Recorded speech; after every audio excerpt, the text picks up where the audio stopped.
Before we get into the show, I want to talk to you about TickPick. TickPick is the original no-fee ticket site that guarantees the best prices on sports and concert tickets. Why pay more on other ticket sites when you can just get those same seats on TickPick for better prices? Who Shot JFK and Bigfoot are some conspiracy theories you know, but the biggest conspiracy of all, the ridiculous service fees that all other major ticket sites don't need to charge, but they do it anyway to line their pockets and pass the extra costs on to the consumer. Whether our competitors are baking them into the price or hitting you with them at checkout, those fees are very real. But not on TickPick, the original no-fee ticket site that needs to be your go-to for tickets to live events like I just went to a Dodger game. That was fire. I loved it. Got them on TickPicks, and I enjoyed my experience. And, of course, the fee was waived. It is what it is. It's just better. Don't waste your time checking multiple ticket sites to compare prices, because TickPick is the most fan-friendly ticket site there is, because they guarantee the best prices for live event tickets. Download the TickPick app today for the easiest way to save money on sports and concert tickets. TickPick should be your first choice to buy tickets because they save fans money by never charging any service fees ever. Visit tickpick.com/macro today for $10 off your first order on live event tickets, or download their app and use the promo code DOSE. That's tickpick.com/macro and the promo code DOSE. What's up, everybody? Welcome back to the next episode of Macrodosing. I'm Arian Foster. PFT is a bum, so he left, and he'll be back next week. But we have a fun show today. We're talking about fungus, right? Mm-hmm. And but first and foremost, we have to introduce Donnie. I've never met you. It's my first time talking to you, man. So if you give him a little hello and who you are, what you do, who you with. Hey, how are you? I'm the Wonton Don. Before the pandemic, I was the company's foreign correspondent, living out in China for a long time. I was there like for 8 years. But yeah, I've since moved back to New York and have some experience with magic mushrooms. So I'm excited to be on this pod, huge fan. And yeah, I like the direction you guys are going in. Yeah, man. We appreciate you filling in, man. Pleasure to meet you as well, man, virtually. Yeah. So, yeah, man. So, hey, Big T, how you doing, man? I'm doing great. How are you? You my sleeper guy, bro. I really fuck with you. It might not seem like it on the pod, but I fuck with you. No, I appreciate that. People always ask me, they're like, you and Arian. I'm like, Arian's one of my favorite people. Like, we disagree on virtually everything in the world, but like I feel like we're boys at the end of the day. Yeah, we good. We good money, man. It's all good, man. So we got you in the building. And Coley, how you living, doggy? I can't complain, man. There's a lot worse shit going on than what I got going on right now, so it's hard to complain. That's low key my whole life mantra. Since somebody got it worse, man. It's all good. Is there any current event news y'all want to hop in? Anything happening, trending? I'm once again, I'm out the loop. I haven't been paying attention to anything. So, I thought he was being sarcastic. Nah, I'm dead ass serious. I have no idea what's going on. Did you hear about the Taliban? I mean, I know who they are, but I don't know what's like. I literally have not. They're back. They're back. They're back with a vengeance. Yes. The Taliban ban is back. What happened? Somebody fill me in. Yeah, they have kind of taken over control of Afghanistan. They have entered the capital, and the president of Afghanistan fled to Tajikistan. Shout out Tajikistan. I've been there before. Solid country. But yeah, so now they kind of have full control, and they're trying to get all the civilians out, because any of the Afghani citizens who kind of like helped the U.S. while they were there, now the Taliban's like trying to hunt them down and punish them. So scary shit. Oh shit. So what the what's the game plan? What they talking about? What's the game plan? Correct me if I'm wrong, Donnie, but this is all because we've started to withdraw from Afghanistan. That was kind of like, now they're just sliding in the second we leave. Yeah. Yep. It's kind of seemed like the Afghan army pretty much surrendered shortly after we moved our troops out of there. And so, yeah, I don't know how much the war cost. It was something trillion, like 20 trillion dollars. And like now we're kind of back at square one. I mean, Osama bin Laden isn't in the Taliban anymore, so that's a plus. Well, But Maybe. I think that's like, Taliban is kind of like the Jabberwockies, right? Like I think it's Go on. Well, think about this, bro. Took it right out of my mouth, Arian. It's an ideology, right? So it's like they're maskless. You can kill the leader, but it's an ideology that has permeated a subset of the culture over there. So it doesn't matter the leader you kill. You have to attack the root of the issue, and until you do that, like you're going to continue to have leaders, spur up. And so the reason why I like them to a Jabberwocky is because like Jabberwocky is low-key brilliant, dog. Like I know this has not a lot to do, but it's a good analogy because the Jabberwockies, they're maskless, right? And so there's like 7 or 8 of them, right? And like you don't know who they are, but they're like a worldwide phenomenon because they're so dope. So they could literally just train dudes underneath them and put different masks on and dance, and nobody will know. But it's just the Jabberwocky. That's why I liken them to the Jabberwockies. Big T, what's your conservative take of what's going on over there? I mean, I am not nearly as read up on it as probably should be to talk about it. But I mean, it's, I don't know. Kate, who was in the military and works here, wrote a really good blog that's on Barstool today that I think everybody should go read if you haven't. But I mean, I would prefer it to not be happening is my take. For sure. Like, what's I the don't Spark really... Notes? What's the Spark Notes version of that article? She had basically, she was trying to figure out her own internal feelings. Like, well, what was the last 20 years for if ultimately we're just back at where we started? Like what? And I'm sure that's how, and I'm not going to speak for the troops, but I'm sure a lot of people who served and put their life on the line are like, yeah, what the fuck? Like if this was like, we didn't have a good exit strategy. We didn't have a good entrance strategy. Like it just seems like a lot of people on our own side and the other side, all sides died for seemingly nothing if we're just back at where we were 20 years ago. That was kind of her trying to wrestle with her thoughts and thinking about people she had seen die over there and just like the people of Afghanistan who she had met out in the middle of fucking nowhere that like had nothing, had no running water, had like simple lacerations that we could just put like peroxide on and Band-Aids that could turn deadly for people over there because of how little they had, and just describing the imagery of everything that was going on through her brain watching the Capitol fall. I'd also, and this has nothing to do with her blog, but like if someone took down DC, I don't know that I would be like, well, America's done. Like, I don't know how that would necessarily affect me immediately in Maine. Do you get what I'm saying? Yeah. But I think the problem is the Taliban like now has control over the majority of the it was country. like several cities Definitely. to get to there, right? Yeah, like they Definitely. had already taken half the country, and then the capital was kind of like the last straw, and now like everyone is just trying to get out. I mean, I think back in 2020 or at some point Trump met with the Taliban. It was like, 18. Okay, and like he was like, okay, if we remove troops, you guys agree to like no longer harbor terrorists, and they had a little handshake agreement. Who knows if that's going to be the case?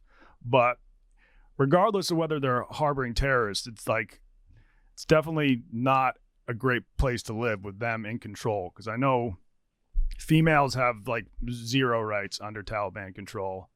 They're pretty much just forced into becoming wives to reproduce, and that's like their only kind of purpose under the Taliban. I typed in like just trying to like a surface level research, like what do they want though? Like do they have any demands? I typed in Taliban mission statement. I didn't No, they just want. They have frequently asked questions on their website. What are you guys about over there? What's the deal? Yeah, I just don't know enough about this. Yeah, I mean, it's a government more so than like a terrorist group. Like it was funny back when the Russians were in Afghanistan, the U.S. government was actually funding the Taliban because we were like, all right, we're going to help the Taliban beat the Russians. And then that came back to bite us in the ass. But yeah, no, I think their main mission is just to have control of the country. Well, they want a caliphate, right? Because I saw they like they said they officially renamed it like the Islamic Emirate of Afghanistan or something, I think, today. Okay. Like that's the goal, right? Well, that was the goal of ISIS. Like they wanted to kind of like unite the entire Middle East, turn it into a new caliphate. That was like they wanted the caliphate's main goal to be to take down the U.S. I don't know if the Taliban wants control outside of Afghanistan, but just like you, I'm not really read up on it. Yeah, so this says yesterday the Taliban has declared the Islamic Emirate of Afghanistan from the presidential palace in Kabul. An official for the militant group says. That was the name of the country under the Taliban government ousted by U.S.-led forces in 2001. Yeah. So in their eyes, they just want their shit back. Yeah, I guess. Yeah. Did you guys ever read that book, Kite Runner? It's like a really, really popular book. I remember the cover. I have never read it, though. Yeah. In the book, they talked like a lot of the Talibans would take on like a 12-year-old boy sort of like sex toy, which that was very fucked up. Like it seemed they're like very anti-gay and anti-homosexual, but then at the same time they'd like see it like as not gay to have a 12-year-old boy as a plaything. So just it's very weird. Redraw the boundaries of what gay means. Yeah, like it's not gay if I'm just like playing around with like a 12-year-old boy. That's not gay. It's not like I'm having sex with another man. I just like this 12-year-old boy sucks me off sometimes. It's chill. Hella weird. Yeah. But in other news, did y'all see Tim Tebow as a tight end? Not good. Not good. Yo, I don't want to bang that Tim Tebow isn't good, drum, but it's like I don't understand how he gets a job. Like, if somebody could explain that to me. He is like the ultimate contestant on Pros versus Joes. Like he's the best Joe we've ever seen, and he just keeps like he's going to be in the NBA in a year or two. Like I'm sure he'll get hockey at a whirl. Yeah. He's just not particularly good at any of these sports. Like at the college level, yeah, he's really good. I think we can all agree on that. Although I don't know about the SEC bias from some of you, but I don't get it. I don't get how he just like he had what I think annoys me the most. He had this great job as a commentator that will still be sitting there waiting for him. No question. Yeah, no question. And he just still wants to keep going out there. Like you can speak to this better than us. Like there's nothing I want to do less in this world than an NFL training camp. Like nothing. Worst shit in the world. But like I was part of me respects like he's like, you know, following his dreams and like stuff like that. But I guess what the thing I don't like about it is he's always like, you know, there's people out there that are hating, and like, that's just part of it, dog. And like the shit that you're trying to do is like, it's the criticism is warranted. Like my man sent me a clip of him like blocking at tight end, and it's like, yo, you gotta be a dog at tight end. Like you have to hit, like unless you're a receiving tight end, and then you have to still be okay, right? You started getting the way, but you could just tell he don't want no smoke. And football, that ain't what that's for. Like you got to be able to mix it up. And I guess it's just like, I guess what makes him such an easy target is his fandom. Like if you say anything bad about Tebow, yo, they come swarming. Like it's fucking hilarious, dog. Big T, are you in the Tebow camp? I'm not like a Tim Tebow stan, but I do think that I've said before, like you like his faith. I appreciate it, but like a lot of the reasons people don't like him. Hold on. Did you say you like his face? Faith. Faith. Yeah. He said. I appreciate it. So yeah. I think a lot He's got one of those. Pretty good. Yeah. I think some of the reasons people don't like him are unfair. So I've always like I rooted for him. Like if he would have gone out there and killed it, like I think that'd have been awesome. But he doesn't have it. I did say though, I do think it would be hilarious. I think their first round of cuts are tomorrow, or like this will come out on Tuesday. So today, I do think it'd be hysterical if he made it just past the first round of cuts, because people will absolutely lose their shit, and it definitely will. Hysterical. You think? Absolutely. No, there's no way he makes. There's no way. After there's that, no way he makes. If he does, it's pure nepotism. It's That's pure the only Urban reason Meyer. he's on the team now. He like For Kelvin sure. Benjamin. Kelvin Benjamin was with the Giants for all of 12 minutes before they sent him home. Like that's what should have happened here. But you can give him a shot, and then once he plays that first preseason game, now you have to get rid of him. I find it very incomprehensible that Urban, if this were a real coach, yes, it's Urban Meyer. That's completely fair. He's not cut like he might cut Tim Tebow when the time comes. He doesn't need to make him one of the first cuts, like because that makes him look bad too for even bringing in this clown show in the first place. I think the thing that aggravates me most about Tebow right now, this is what everyone was telling him to do. When did he get drafted? A decade ago? Yeah, Shit, 2009. Nine. That was the time to try out this whole H-back shit when he was 22 and could have probably progressed naturally into that. I'm not saying it would have worked for sure, but dude throwing the ball like he was skipping rocks down at the local pond. Yeah. That's just tough. It's a tough situation all around because like he's not like an inherently bad dude that we know of, right? I'm always skeptical of cats like that though. Like probably got a body in the closet or some shit like that. But he's not a bad dude. He's he tries to do the right thing all the time. But it's just like, yo, you're not good. And so if you speak against him not being good, then it's like, oh, you're a hater. I'm like, nah, man. You're like, but you do get tired of the hype around the shit. You know what I'm saying? It's like I don't want to hear about that shit. Yeah. But if you tell me about it, I'm gonna tell you how I feel about it. Did you ever play against him in the NFL? Yeah. What was the week leading up to that like? Were you guys just like, well, this is an easy win? Nah, because we lost that game. Because no, we had our own struggles. So like, I don't want to throw people under the bus, but like we had like a top 5 offense, but like our defense was just giving it up, and so like we couldn't stop anybody. And so like we like literally, I remember one of our meetings, we were like, it was like by midway point of the season, and the coach goes, "Look, we know what's going on." He's like, "Y'all just continue to do your job," and like our goal was to like score 30, like or else we might lose. And so like. But it was, I mean, it was nothing like he's not feared in NFL locker rooms. He was never feared in NFL. So it's like, it was just like people get tired of the hype. Maybe that made people gun for him a little bit more, actually. Was it 2010? Yeah. So you had 91 yards and a touchdown on 19 carries. He was 16 of 29 for 308, a touchdown and a pick. So not atrocious.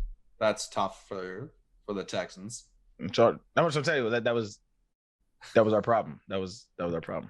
It's like so like that was like when bell count backs was still a thing. I think Derrick Henry's still holding it down, but like so like I was getting like 25, 30 carries a game, and so like I only had 19. That means we was just behind.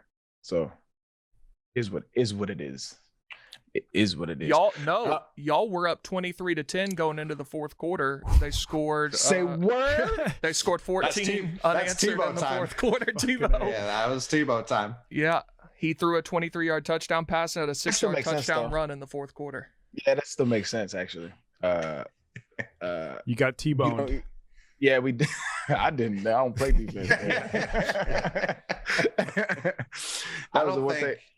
I don't think I've ever been happier than him throwing that touchdown against the Steelers, knowing that Denver had to come to New England next week. Like, I just usually I could pencil the Patriots into the AFC Championship, but never more so than that year. The funniest shit ever was that he had 316 yards that game. Shit was fucking hilarious. And his favorite Bible quote is John 3:16. Oh yeah. Oh shit. And so it was like the twist of fate. God, instead of feeding hungry children, made Tebow this fucking amazing playoff performance. Go ahead. I was just gonna say, I remember that touchdown to Demaryius Thomas was the most tweeted about event like per second until Beyonce showed up pregnant. I can't remember where that was, if it was at like at the Grammys or something like that. The VMAs. The VMAs. Until that point, the most tweeted about thing ever was Tim Tebow throwing that pass to Demaryius Thomas. Like, just very funny. It's so fun. He's so polarizing. Like, it's fun to talk about Tim Tebow. Because, like, I think it's because, like I said, I think it's his fandom. His fans get so pissed when you talk about, so it's almost like you trolling. Like, it's fun to do. Yeah, even when you're not. Like, and Tebow brings a lot of it on himself, because even when he was in college, the whole virginity thing, whether he was or wasn't, just the fact that it was like a thing to talk about. Like there's no one else I could remember discussing that about. You know what it is too? This is what I think. Because it's so rare to have Right. like the most popular college athlete being like, I'm not having sex. Yeah. Yeah. I hope it works. I hope it worked out. Is he married now? Yeah, he's married. Yeah. Also, he good. He got it in. You got it. I think he was putting it in the butt even before. You think he like the Mormon virgins? Sodomy. Yeah, he was just like, soaking. yeah, he was still having some fun, just not. He wasn't coming inside girls. I don't know, man. I know a dude who was like super, like uber Christian. He's really one of my really good friends, actually. We always had religious debates, but he was like he was a virgin, so he was married, and he doesn't masturbate. Like he was like dead. Like Wow. I'm unsure how much I believe him, but like he at least stuck to his guns. Like it was no cameras around. It was just us talking, and he was like, "Nah, this is what it is." And even though he was flaming him, like he still stuck to his guns. So I respect it. You know what I mean? I respect it, but I don't know. What's the That's longest you guys have gone without masturbating at all? Oh, Because I remember the last time I tried that, it was sometime during the second week, and I just had a wet dream. I just like, if you're not touching it, like something has to come out. something's gotta get. And I hadn't had a wet dream in like 10 years. But then I took a break from masturbating, and pretty sure I came my pants. Never had a wet dream. I actually envy that because all my potential wet dreams I end up waking up, or I don't end up. Something in the dream interrupts the process. Like, and I Yeah, never had no. one. That's annoying. But I don't think I've gone longer than maybe like a week and a half, maybe. Yeah. But it's not Yeah. on purpose. I think it's just. It is good. They have said there's a lot of health benefits to not masturbating all the time. What are these? I don't know. You have like more motivation in life. You have more focus.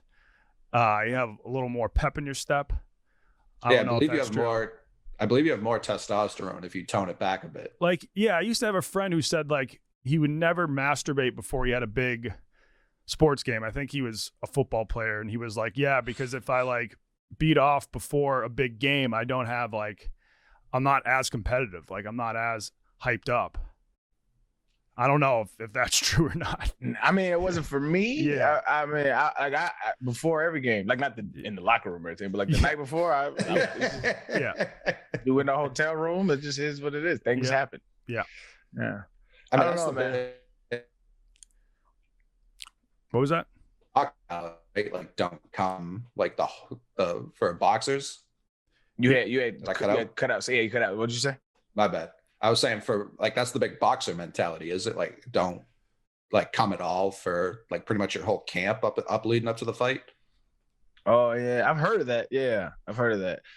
Yeah, I don't maybe know. you I have don't know higher the science behind levels it. of testosterone when you're not jacking off all the time. I don't know.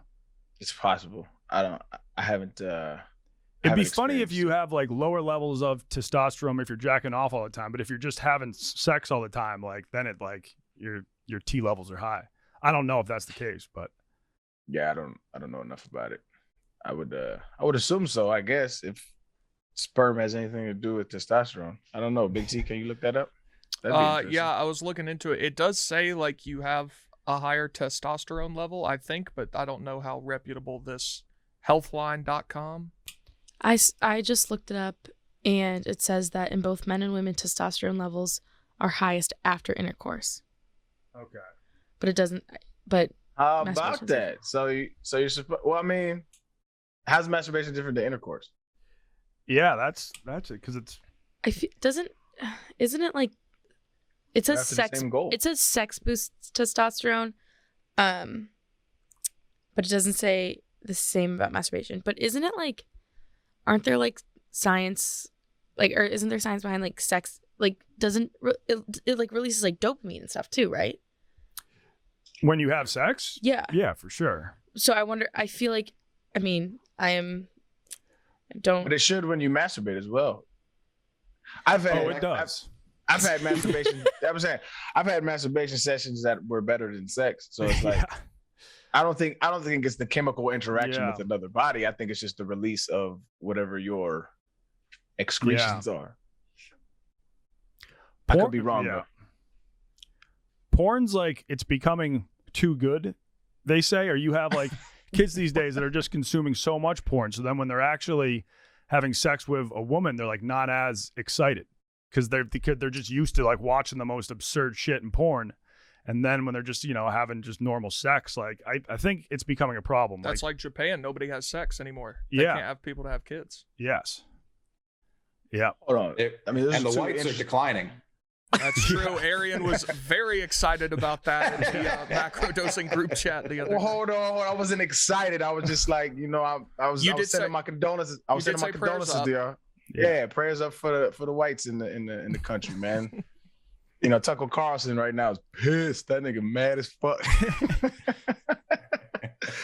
What is this? Japanese people don't have sex. What is this? They like all the young men in Japan are like so antisocial and they watch so much crazy porn that like none of them can get with a girl, and their population is declining very hard, and like the government is trying all these things to get them to like have kids, and like they just won't. Part of the reason is they just feel like having a girlfriend and getting married is too much pressure. Because in Japan, when you get a girlfriend, like you're expected to buy them a car, find them an apartment, and they just can't handle the stress. So they're like, you know what? I'm just going to hang out in my room, play video games, watch a little porn. And so they have, in Japan, they have cuddle cafes. I don't know if you knew about that. Like all the men there just starved for affection, that they have a place where you can go and just like pay money to cuddle with a girl for 20 minutes. No sex or anything. You just lie in a bed. You can pay extra to hug each other, or you just lie in a bed and just like spoon each other for 20 minutes. That's the saddest shit. It is kind of sad, yeah. And cuddle cafe. And a lot of them follow these groups. They're called Japanese idols, and it's these girl bands. So instead of having a girlfriend, they'll just become obsessed with these girl groups, and they'll go like see them in concert. When I was in Japan, I actually went to one of these concerts, and it's a group of like 20-year-old girls singing on stage, and everyone in the crowd was like a 40 to 50-year-old man, and they knew all the dance moves. They knew like all the lyrics of the song, and like they're just like, instead of having a girlfriend, they'll kind of just be like, this girl in the band is my girlfriend, and I'm gonna go to all of her shows. That's fucking weird. So they're like fetishizing because reality is not, it's just too much pressure. That makes sense though, because I went to Japan in 2018, I think. And the culture was so dope because it was nothing like I ever experienced, because everybody in America is pretty much an asshole and super selfish. But when I went there, the first thing I did was like, yo, I want to go to a McDonald's in Japan. And so I went to McDonald's, and the fucking care that my guy brought my double quarter pounder with was fucking unreal. He just was like, here's, like, it was just like so respectful, right? And it was just like that the entire trip. Like they wouldn't let me, like I bought some clothes at some store. They wouldn't let me carry it out. I carried it all the way back. They carried it all the way to the front door, saw me off at the door, gave it to me. And then as I'm leaving, they're waving and bowing until they see me disappear. And I'm like, what the fuck is this? And then I went to like Kyoto, which is like more of a traditional Japanese culture, not like Tokyo's kind of westernized. Mm-hmm. But so Kyoto is like, I woke up early, just walking the streets, and there's people sweeping the streets, like downtown Kyoto. There's no fucking trash anywhere. Yeah. And so I was talking to this dude who was from Italy, and he set up a bar there, and he was saying like how people there, they're so afraid of dishonoring their family that they just put pressure and social pressure on themselves for everything, whether it's business or school or whatever the case may be. And so that absolutely plays into what you're talking about, which is wild. And then I came back to America. As soon as I land, like everybody just goes at it. We're like, this lady, we asked, yo, how do I get here? Like me and my mans went out there. So I was like, yo, how do we get to this place?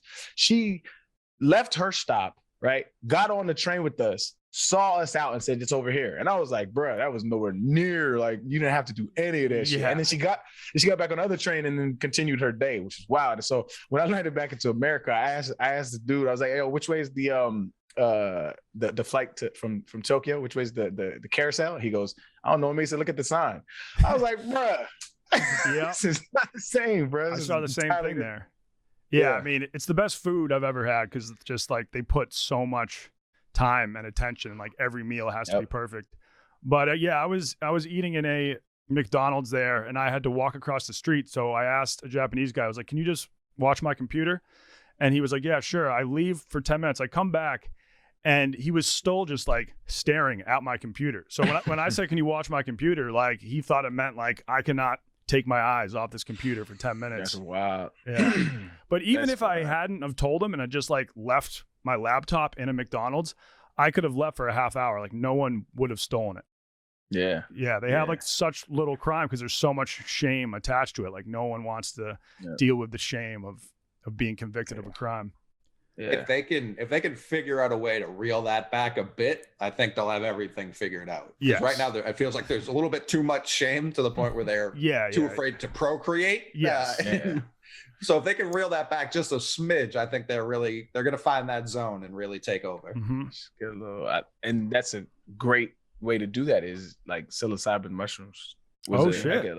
I get an A+ for that segue. That was pretty good, right? Yeah. Honestly, really dope. That was better than the Taliban Tim Tebow segue. Oh, that was a pure halt to this because I don't know shit about. We were talking about 12-year-old boys. It was getting too weird. Yeah, so I had to. Anyway, Tebow's a tight end now. But no, honestly, man, psilocybin mushrooms could absolutely reel that back a little bit because and for the reasons why we'll get into. But does anybody want to? Unless anybody else wants to, I'll get into the history, the modern history of it anyway. If anybody else wants to chime in, I'll relinquish. Go ahead. I know some of the ancient history, I guess. Perfect. Where were you going to start with them? I was gonna start when the Western world kind of caught wind of him in 1955. Okay, yeah, that's a really cool story too. I guess I can quickly go over like how long people think that humans have been using them. So there were even cave paintings they found in northern Africa that were painted in 9000 BC that they think like show people consuming magic mushrooms, or like that's what they think the murals mean. Like they aren't 100% sure. But yeah, it's like these cave paintings and it shows these humans like holding a mushroom and it's like in a very sacred setting. And what we know for sure though is like the Aztecs used them a lot because when the Spanish came over, Cortez and stuff, they observed. It was usually only the elite, but every time they had a religious festival, the elites would just be consuming this type of mushroom that they called it was called Teonanacatl or I don't know, I can't pronounce it, but it translates to flesh of the gods. So it's kind of similar to how when you're Catholic, you like consume a wafer that's supposed to be the body of God, right? The body of Christ. Correct. Yeah. So they were kind of using these during religious festivals, but instead of it just being a wafer, it's not going to make you feel anything. This shit would actually make you see God. If they were giving out psilocybin at church instead of the crackers and wine, I so would have been there, bro. Yeah.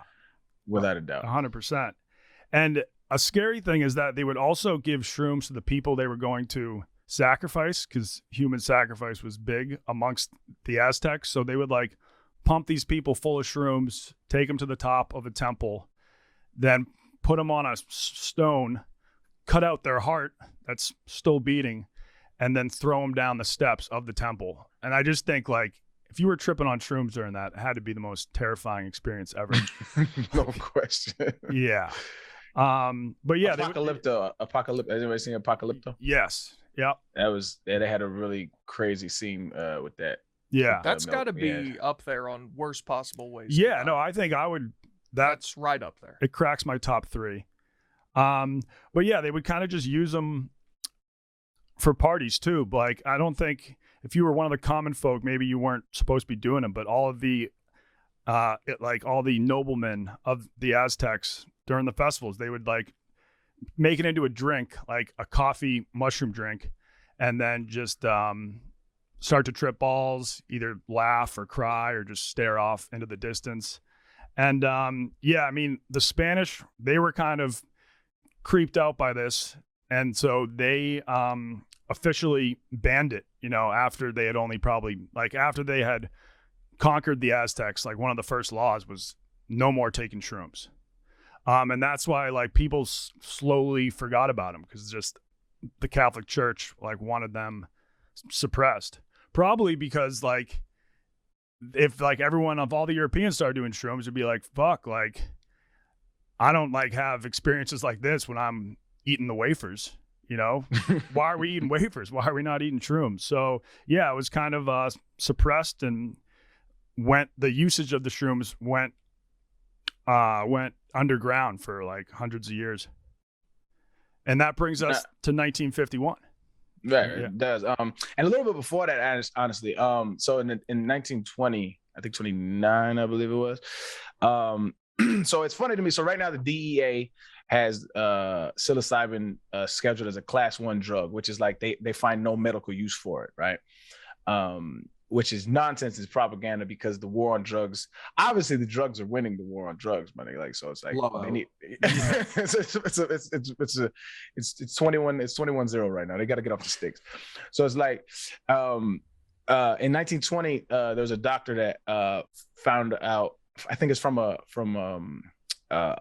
mold from a fungus. They actually developed penicillin from it. Right.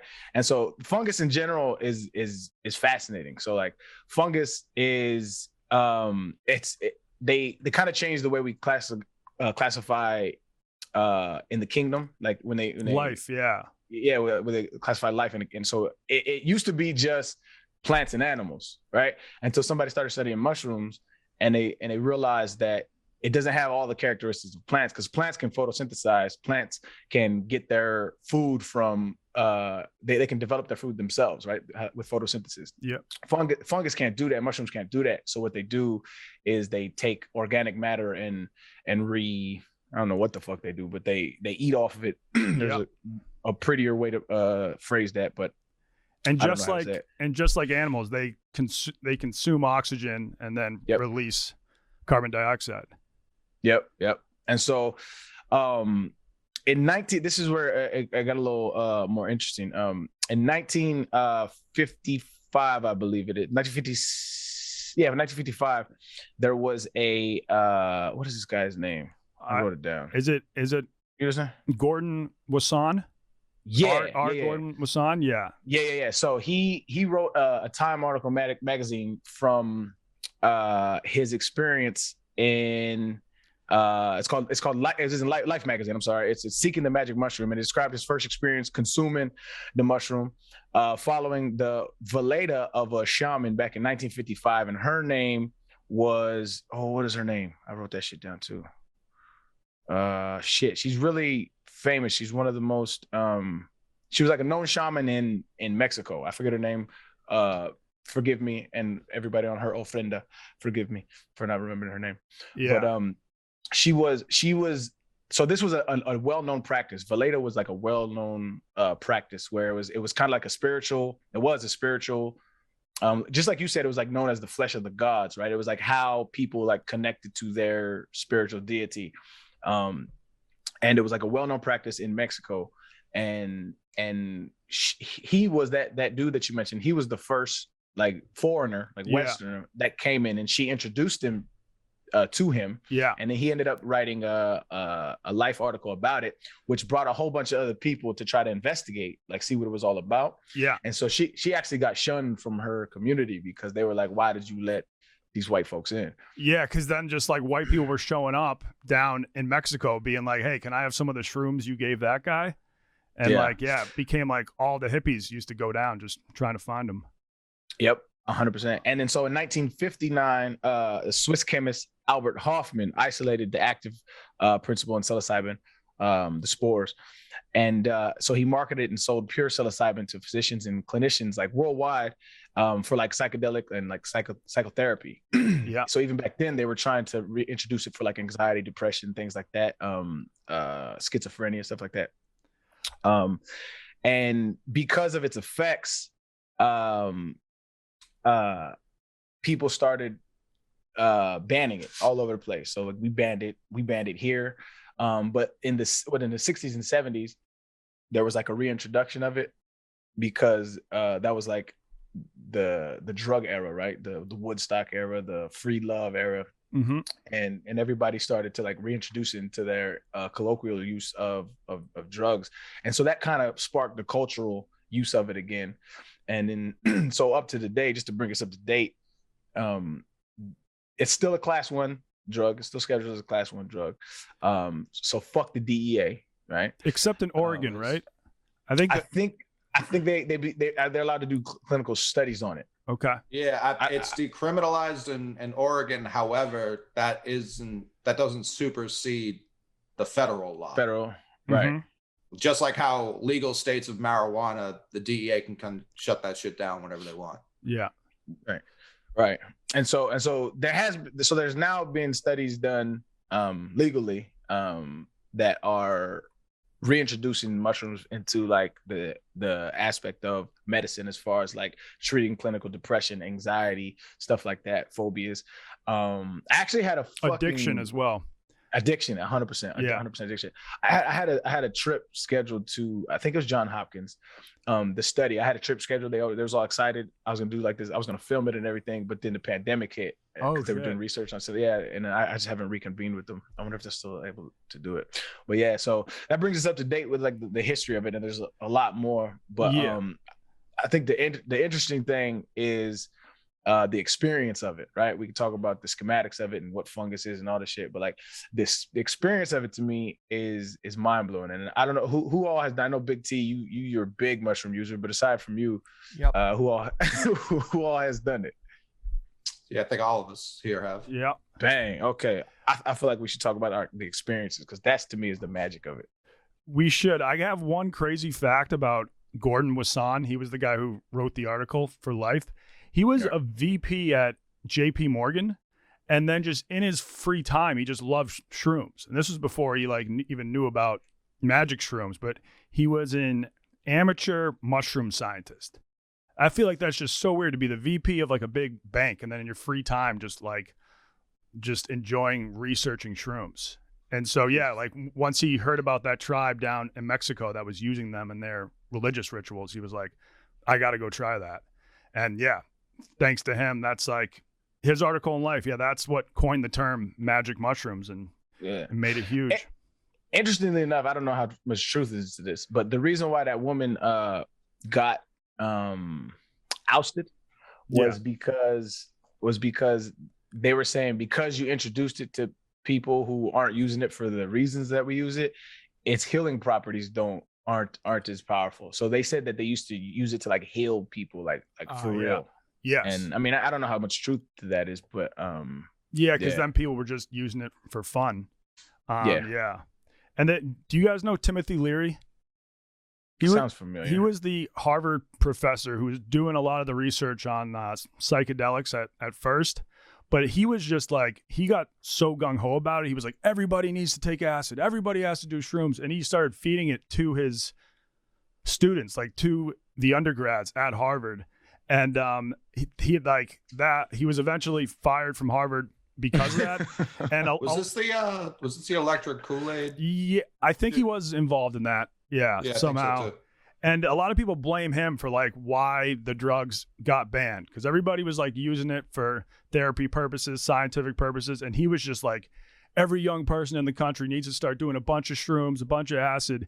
And he terrified the government. And they were like, this is getting out of hand. So even though he's seen as like a hero of psychedelics, now a lot of people look back and they're like, he's the reason it was banned, because he was just being like trying to force everyone to take it. As he should have. Yeah. Before his time. So honestly, I got lucky, right? So like I grew up in a small town in Albuquerque, New Mexico. Oh, nice. So I was born. And so like there's nothing to do there except drugs, right? Mm-hmm. And so like the drug scene was huge. And so it's like, I remember I moved to San Diego, and by that time I had already done like a whole bunch of different drugs. I was like 15 when I moved.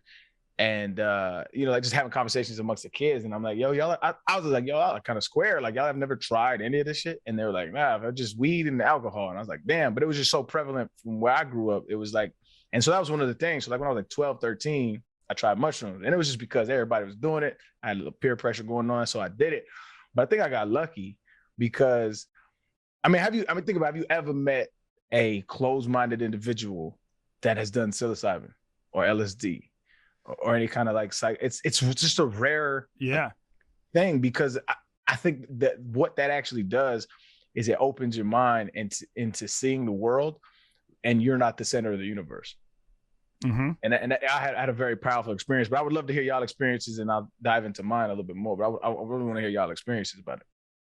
Yeah, I mean, I have had a handful of experiences. The very first time I took them, I was in high school. I actually broke my nose. Me and my brother were wrestling, and it was just like a play fight, and his knee hit my nose and I broke it. But yeah, it wasn't actually that terrifying. He just set it back in place. We had a frozen juice box that I put on it, and I was fine. Then I enjoyed the rest of the trip. Yeah, I mean, have you guys ever had bad trips? Yeah, but it wasn't I know people who are like, yo, I tripped bad, but like my bad trip, what I considered a bad trip, was more so of like, I was scared of what I was seeing. Yeah. So I wasn't used to what I was seeing, so it scared me. Yeah. Yeah. What they say is like, when you take shrooms, it's good to think about the set and the setting. So the set means like, what's your goal? What do you want to accomplish? And the setting is like, make sure you do it in a nice environment with people that you know and trust. And so I would say, I think the only time I've had a bad experience, it was just like a rainy Thursday night in college, and we were just bored. So we were like, oh, let's just eat shrooms. And then you eat shrooms and you're stuck in this tiny apartment. And like, I was just like, this sucks. Like, I wish I wasn't tripping right now. But anytime, I've done it outside, the weather's been nice. In Thailand, they have these bars and they sell shroom shakes. And it's pretty much just like shrooms, ice, and bananas thrown in a blender. And yeah, like you like show up one of those bars, you drink 2 of the shakes, and you are feeling great. And Thailand is just a beautiful place to do shrooms. 100%. That's what they say with mushrooms and LSD. Yeah, is they say it's like, it's not even DMT, right? Like when you talk to people who are like into DMT, what they'll tell you is like, or ayahuasca, right? They'll tell you is like, it's not like a drug. It's not like, you don't do it like for like to go to a party and get fucked up. Like you can, but like it's so much deeper than that. Like it's like you said, the set and the setting, like setting your intentions and really putting yourself in an environment where you can be open-minded. And I also have a spotter if it's your first time. But that allows you to like I said, I've said it before on this podcast, but doing it makes me feel like I'm a part of the world and not just in it and existing inside of it. Like I'm a part of it. Like I'm actually thriving with this place that I occupy. And to me, that's the most powerful thing, because it's humbling as fuck. It's like, I think we get caught in a day-to-day rat race so much that I got to get up, I got to make money, and I got to do this, that you really forget that you're a part of this beautiful thing that is the universe. And I know I sound hella hippie-ish saying that shit, but it's the truth. Like, I truly believe, dog, if they didn't have so much light pollution, like if we just as a world decided to, okay, cut off the lights one day a year, right? And people could really actually look at the stars, it would change the perceptions of how they view themselves and how they view each other inside it, because it's breathtaking. Like when you look at the Milky Way and you're just sitting, it's fucking breathtaking. And I think mushrooms and all those psychoactive drugs allow you to feel that without seeing that. And it's beautiful. 100%. Yeah, I've had very similar experiences. You just feel like everything is one, instead of just normally you just feel like it's me and it's them. And it's me and it's this thing. And then you just like, it slows things down for you and you just feel like everything's connected. And it sounds cliche, but it's the truth. Well, I think that's where your mind state plays a big part too. Because if you're really depressed and you go into it either alone or with dickhead friends that you weren't that close with who want to play like pranks and shit like that, like you'll have a really bad trip and you'll think of like the inverse of that. You'll think of the opposite. You can start thinking like how insignificant you are. Like there are a lot of positives, but I do think, like Arian was saying, like with a spotter, like I do think it's smart to do it with someone who's done it before and someone that you trust immensely, so that they can, if you do start going down the wrong path, they can get you out of that pretty quick. Like I remember it wasn't the first time I did it, but one of the times I did it, me and my boy both just like ate. I think we either split an eighth or we both ate an eighth. And we were just like, these aren't working. And so we shut off the lights and we turned on The Warriors. In that opening scene where they show the Coney Island Ferris wheel, and it's just very eerie music. I got third brain, which I don't know if any of you have experienced third brain, but that's when you get 3 different perspectives going on at once. So I got my normal perspective that I'm seeing out of my eyes right now. I got another perspective where I was up in the corner of my room looking down at the entire room. I can't remember where the third one was. I might have been just looking at myself. I can't remember. But that prompted me, and we were both being quiet because obviously they had hit at the same time. Mm-hmm. So we turned on the lights and we were both just like, yeah, that was probably the wrong way to go about this. And then we got each other out of it, and we were able to get back onto a more normal trip where we were just kind of like laughing and looking at weird shit online. Like it was a very mellow trip after that. But if we hadn't had that experience of doing it, and also, I don't know about you guys, but I was always told like, oh yeah, you just eat an eighth. Steeds, caps, stems, caps, all of it. Just chew the eighth. And now, like, I feel like people are taking them much more responsibly with microdosing and like, oh yeah, just nibble a couple and like, don't go down this weird rabbit hole for 7 hours. Yeah. Yeah. No, it's almost more fun if you just take a little bit sometimes. Definitely. Because I don't know, like I always had the misconception of mushrooms and acid almost like conflated. Like mushrooms to me always seemed like the lighter of the two, and I still don't think that's true because of how deep you can get in your own mind, like we've been talking about. Like mushrooms can really like set you up for a lifetime of a different thought process, whereas acid's a lot more just like visceral, you know what I mean? Like it's a lot more colors changing, shit moving, avoid mirrors, stuff like that. It's a much longer trip, but I don't think it's as deep mentally and can really hit your conscious and your subconscious like mushrooms can. I'd agree with that. That's interesting. So because when you said that, I was like, nah, acid's probably worse because it's a long trip. But you saying just because of the implications of the self-realization that it's not as strong. Yeah, I go back and forth with this because acid, I don't know, acid's just such an aggressive name for a drug too. It makes it seem like LSD's fine, but I've really never heard anyone like point at it and call it that. Like it's always acid, or doses. But it's like it feels so much more. Mushrooms, it's like I can get that on fucking pizza. Like how bad could it be? Like I don't know. Acid needs to rebrand big time for people to start taking that a little bit more lightly. Yeah, I know some people who will do shrooms but won't take acid because they're like, shrooms are grown from the earth, they're grown from cow shit, and then but acid's like made in a lab, so it freaks them out. They like, I only want to do something that's all natural. But the same thing with acid. You don't have to take a full tap. You know, you can you can just take a quarter tap. That's where I think the illegality too makes this stuff a lot worse and scarier than it really is, because since you are breaking a law, since you can't get it, and I'm not like necessarily for like the government selling this shit to us either, but I do think like, I know like in Portugal and what Oregon's trying out right now, like I do think there are ways to get it, and so that people aren't overdosing. Always makes it seem like death, but overdosing on acid, you're going to be stuck like that for like a week. That is the problem. Yes.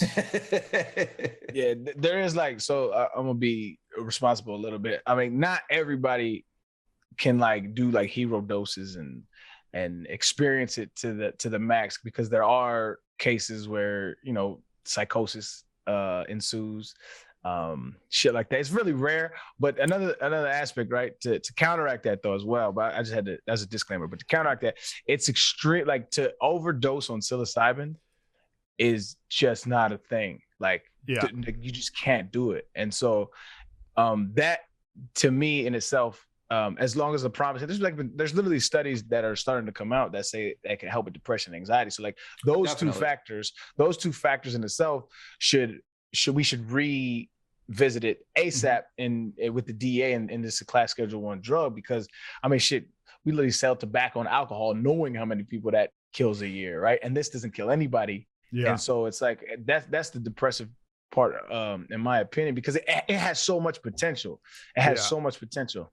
Yeah, Well, like sorry, Donnie. It has so much potential to get the big farm fucking out of the paint with antidepressants and stuff like that. So there's a lot of money behind keeping this shit very illegal. It's not as simple as like, hey, look at the science, because no shit, it's irrefutable. You can't.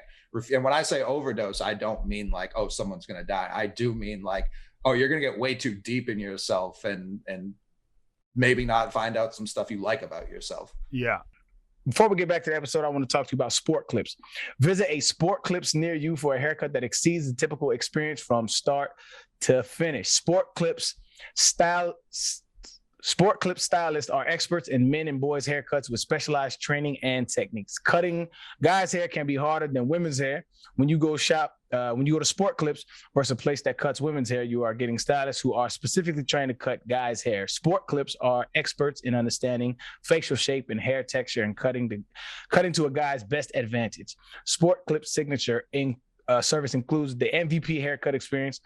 It is so much more than a haircut. The legendary hot steam towel on your face, massaging shampoo that makes you melt into your seat. It's the ultimate relaxation. With 1,800 locations worldwide, SportClips is closer than you think, and your experience is even better with on-deck text alerts, which means you less wait time and more prime time. Big T is an avid goer of SportClips, man. Tell them about your experience there, man. How you feel about SportClips? You got to go to SportClips. You got to get the MVP. The steam towel is literally my favorite thing in the world. You lay down, it's terrific, and they've got everything on. My favorite part, they've got like basketball bench chairs in the waiting area. I want to wait for like a little bit when I get to SportClips, so you feel like you're sitting on the bench. It's the best. It's there you go. It's the best place to get your haircut. Get the MVP. For primetime Big T, as you can see, he's a very strapping young fellow, and he gets all the ladies. And with the help of SportClips, y'all get the assist. You'll get a 15-minute heads up when it's time to head in, and another text when you're next in line. SportClips gives you more ways to save time so you can enjoy your prime time. Visit a SportClips near you for a haircut that exceeds the typical experience from start to finish. Text message opt-in is required. Message and data feeds may apply. Yeah. So they do say if you have like a family history of schizophrenia or like a family history of bipolar disorder, then like those are times when you shouldn't really be fooling around with them much. But that's only in like rare cases. They aren't seeing a lot of negative side effects unless you like already have a family history. Then you have to be careful. But yeah, I mean, a lot of antidepressants don't work that well. They have some negative side effects, and the research they've been doing, they're like shrooms are actually like more effective in treating depression than all of the antidepressants that are like on the market. And it's crazy that they can do it once. Like you can go in for shroom therapy and they've seen it will like have positive effects for the next year after only doing it once. So it's not like, oh, you got to be taking shrooms every week for it to work. Yep. And then to me, that's the beauty. And that's to me why I feel like, so like my family, I grew up Muslim. Right. I grew up Muslim, and we used to pray 5 times a day to the east and all that shit. And so when I took these mushrooms, it changed my entire perspective about everything that I believed in. And so like I started questioning who and what I was talking to and who I was praying to. I started questioning that thing. I was a skeptic at a real young age. And I believe this facilitated it because it helped me see the world in a different way. It helped me see an entirely different perspective. And like, I'm a member of society. Like, how can I be a productive member? What does it mean to be a productive member of society? I'm having these thoughts at like 12, 13 years old. And what does it mean to be religious? Like, who are we talking to? I haven't heard anything back. Like, why am I the only one that haven't heard anything? And so like these kind of thoughts, like I'm having as a young kid. And I think that the majority of our society doesn't have that self-awareness, or at least doesn't. This is probably sound a little arrogant, but at least doesn't have the tools to be able to critically critique their own value system and their belief system, and they kind of just go along with what everybody around them tells them to. And I sound super cliche saying that, but I honestly think it's the truth. Like, how many people honestly sit around and think about, like, all right, what kind of shit do I think, and is it effective? Is it true? And like, how much truth can it be in it? And like, those kind of things I feel like is going to do nothing but aid our society. And this is why I feel so strongly about psychedelics, is because it forces you to look at yourself in a way that society in the way it's structured doesn't. And that's the beauty in it. Yeah. What do you think, Big T? Have we sold you on shrooms yet? No, but I'm curious. I'm very interested. What's your biggest hesitations? I know you're not like a big libations guy in the first place, but for this specifically, what are your biggest hesitations? It just seems very foreign, like not American. Do you have a problem with foreigners? No. Okay. See, here's where this show gets off the rails. Like it just seems super. I don't know how to describe it. Mexicans were doing it. He was like, no thanks. Stop this. It just seems super weird. Like when you're talking about, you see three different perspectives of like you watching a movie, like that just seems like something. It's trippy. Yeah, I would just prefer to watch it just with my eyes. I'll keep it to one perspective. I don't know. Like I don't know. Are you worried you're going to take it and be like, you know what? Chick-fil-A isn't that good? I'm not worried. No. Tennessee, why do I root for this school? I've come to the Popeyes chicken sandwich times. Is better. No, that's flagrantly inaccurate. But it's not, bro. My God. You're saying Popeyes is or isn't? It's 100%. It's flavored. It has flavor on it. Yeah, Popeyes is better. Anyway, Popeyes is better. What I'm trying to think what the thing you described that I meant to ask you about, and now I can't. Which one of us?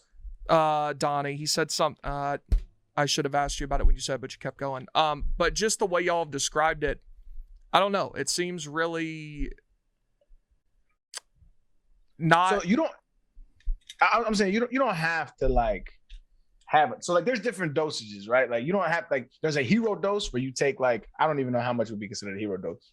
But that's like where like you lose what they have like an ego death, and you're like not really aware of what's going on, but you're aware of what's going on in an entirely different way, right? Right? You kind of lose the sense of this reality. Yeah, I would like to stay in my reality now. I understand. You don't have to go there with it, but they do a thing called microdosing, which our show is called Macro. There's a microdosing, right? Microdosing is a very low dosage, right? And it kind of just introduces you to the effects of it, but more so like when you start looking at what, like there's actual science behind this. When you start looking at what microdosing does to the brain, like it actually connects neurons in ways that aren't there before, and so your hypersensitivity is extremely noticeable. So like a music sounds amazing, like it's like I said, it feels like you're a part of it. Lights, colors, like everything, but it's not in this like trippy, like, you know how like, because you haven't done it, so I assume your thoughts of mushrooms is like this wavy. Well, he's gonna see like a pink elephant or something. So that's what I mean when I say foreign. Like I can't really relate to what y'all are talking about. So it sounds very odd. I mean, it is odd, but. Well, if you guys get 100K on Twitter, you have to do shrooms on the pod. Well, that was in the first month. Okay. I tell you what, though. Oh yeah, on YouTube. I don't. Hold on. Go ahead. I don't want to say anything on the show that I will take back later. So I'm not. But if we ever get to 100,000 subscribers on YouTube, we'll figure something out. I like that. I feel like that's what I'm talking about. That's the open-mindedness we're trying to preach here with mushrooms. Yeah. And like I can go on. I can guarantee the safety of your health if you microdose. I will go on record. I will guarantee. It's got to by it. Whatever. If that ends up happening, whatever it is, it's got to be with all of us though. Like it's got to be with y'all. Yeah, Arian, you have to fly up, and Coley has to come in from Maine if we hit 100K on YouTube, and done.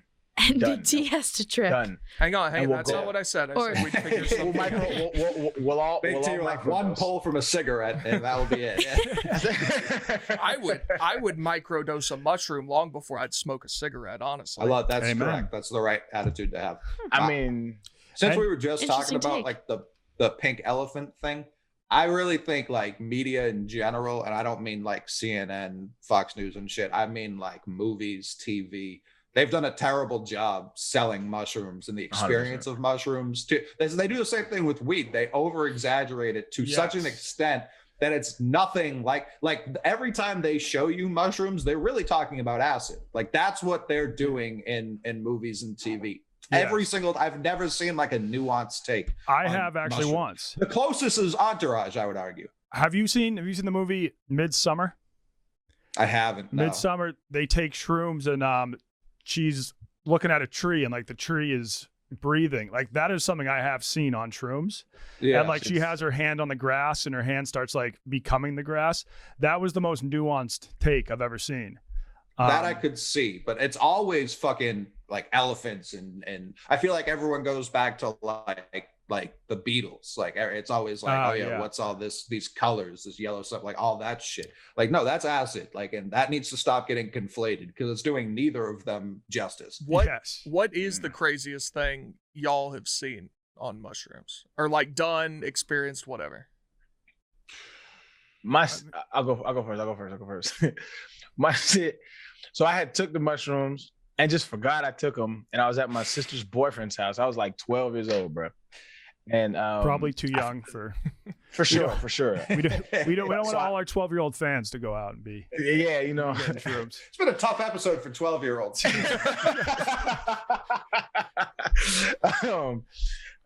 So I fell asleep and I woke up, and the TV was on, and it was Jackass was playing.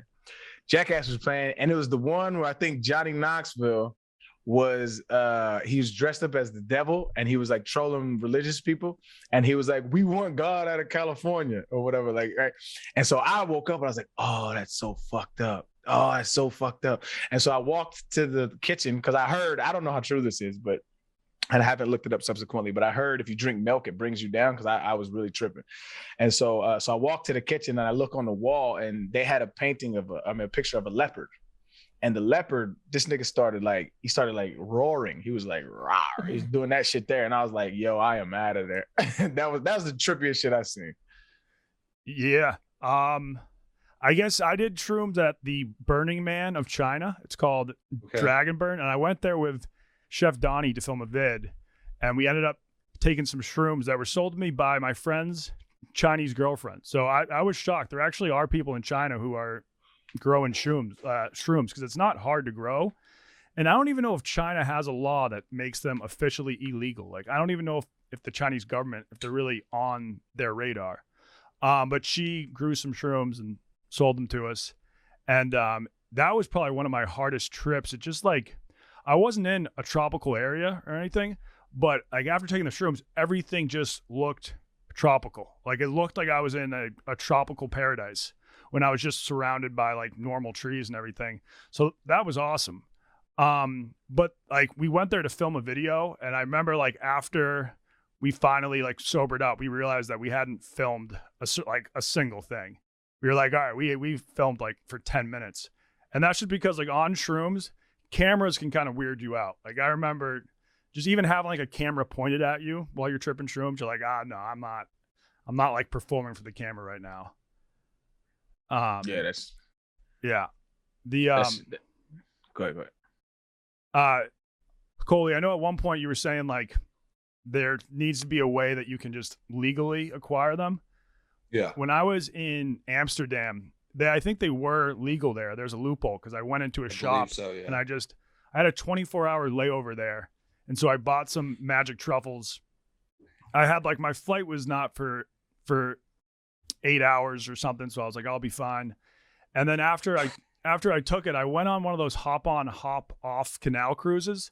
It's a lot like the red double-decker buses here, but it was just like going through the canals.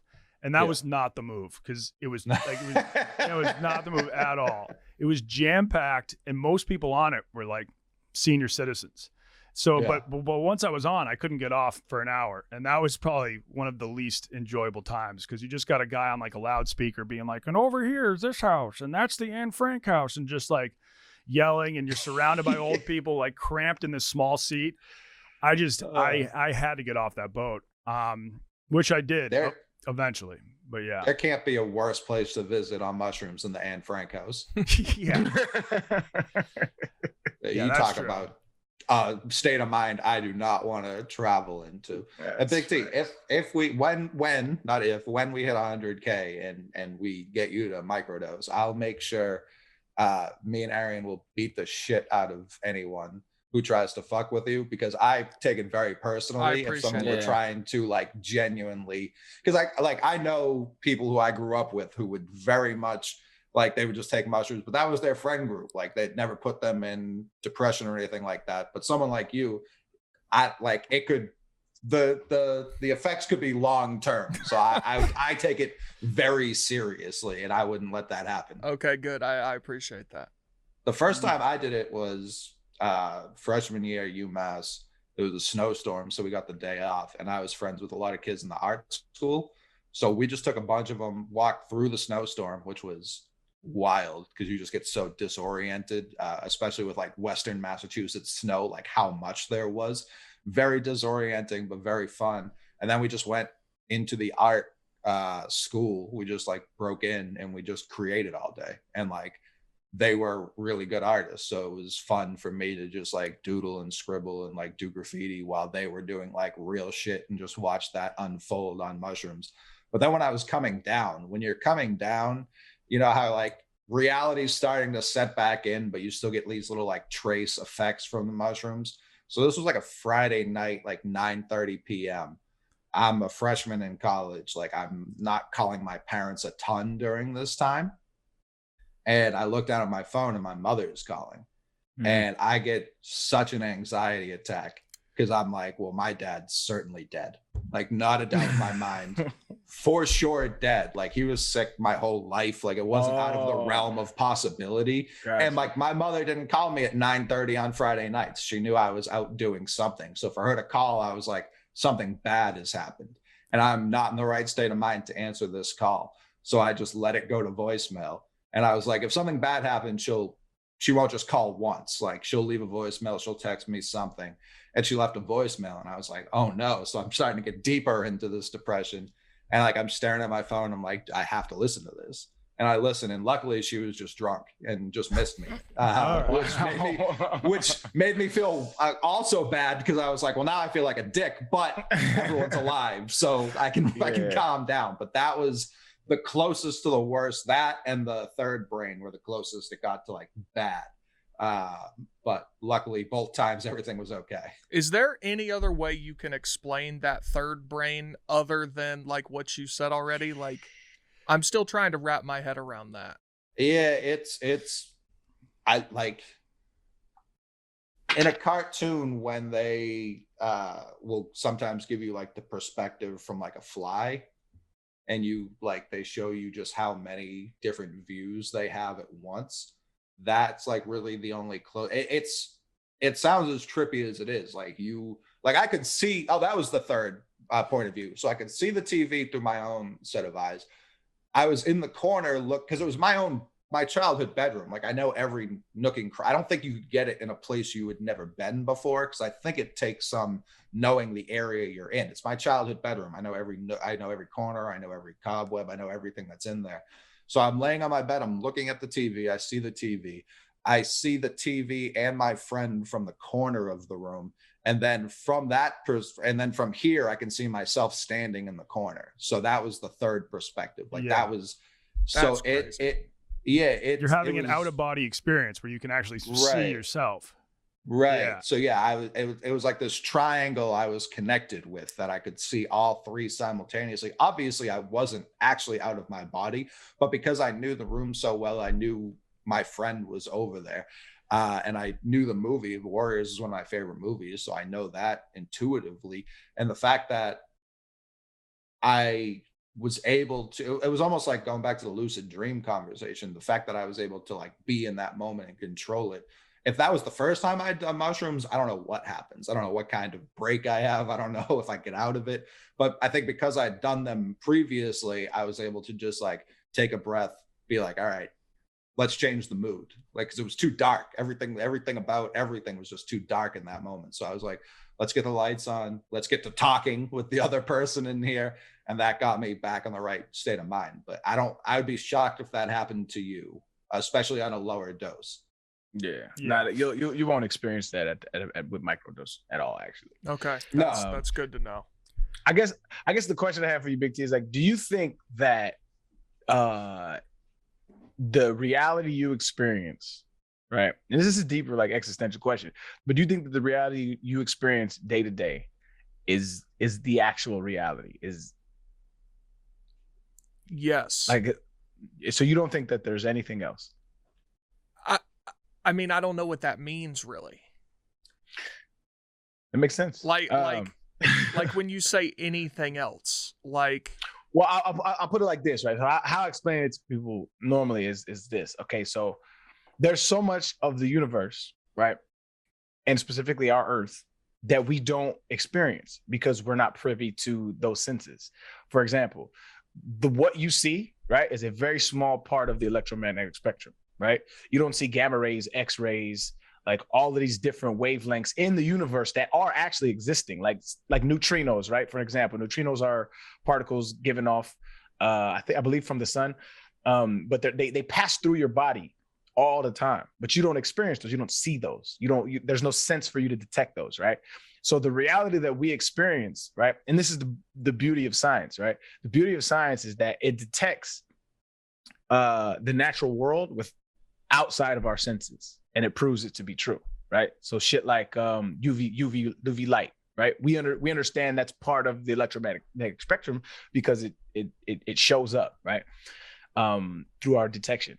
So when I say this reality that you experience, right, it could be very tricky. Like, I was watching this Netflix show called Brain Games, and there's so many things that our senses trick us into believing. Like, they did this little experiment where they have these two blocks, right, and they're the exact same colors, but the way that they shade one of them and the background that they put it on makes your brain believe that it's not the same color. And so he lined up a whole bunch of people like, are these the same colors? And they're like, no.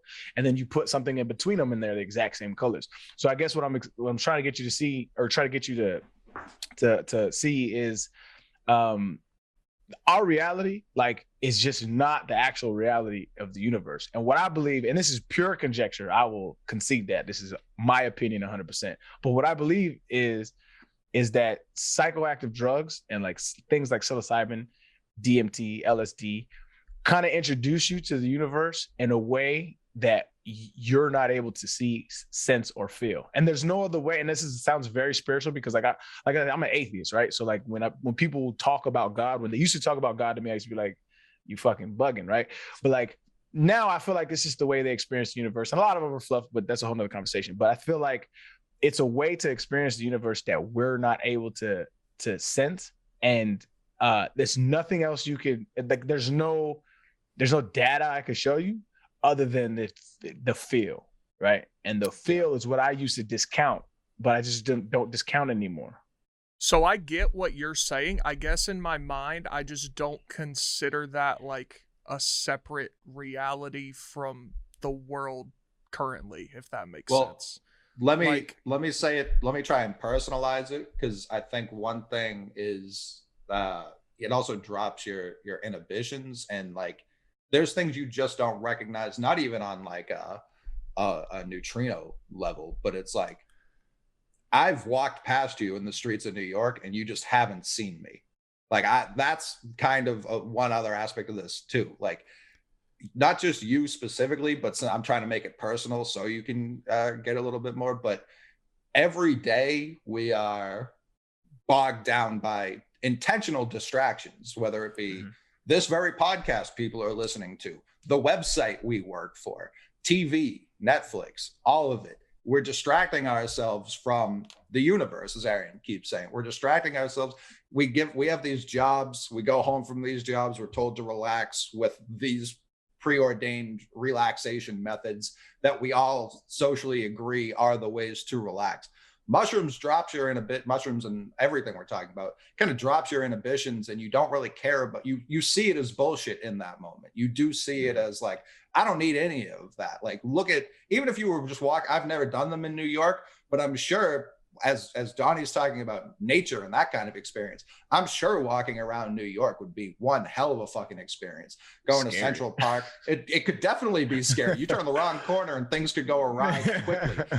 But if you were doing it, maybe mid-pandemic was the time to do it, when it was a little emptier. You could walk around, marvel at like the architecture. Like, I'm sure there are great ways to do mushrooms in New York, but you do just kind of notice things I don't want to say take for granted, but you kind of just ignore, your brain just blocks it out and sees it as I don't need to know this right now. Yeah, exactly. And that's like a survival mechanism, because it's like our brains normally only focus on like a few things, and it's like, all right, our jobs, because we need to make money, we're focused on like food, we need to eat.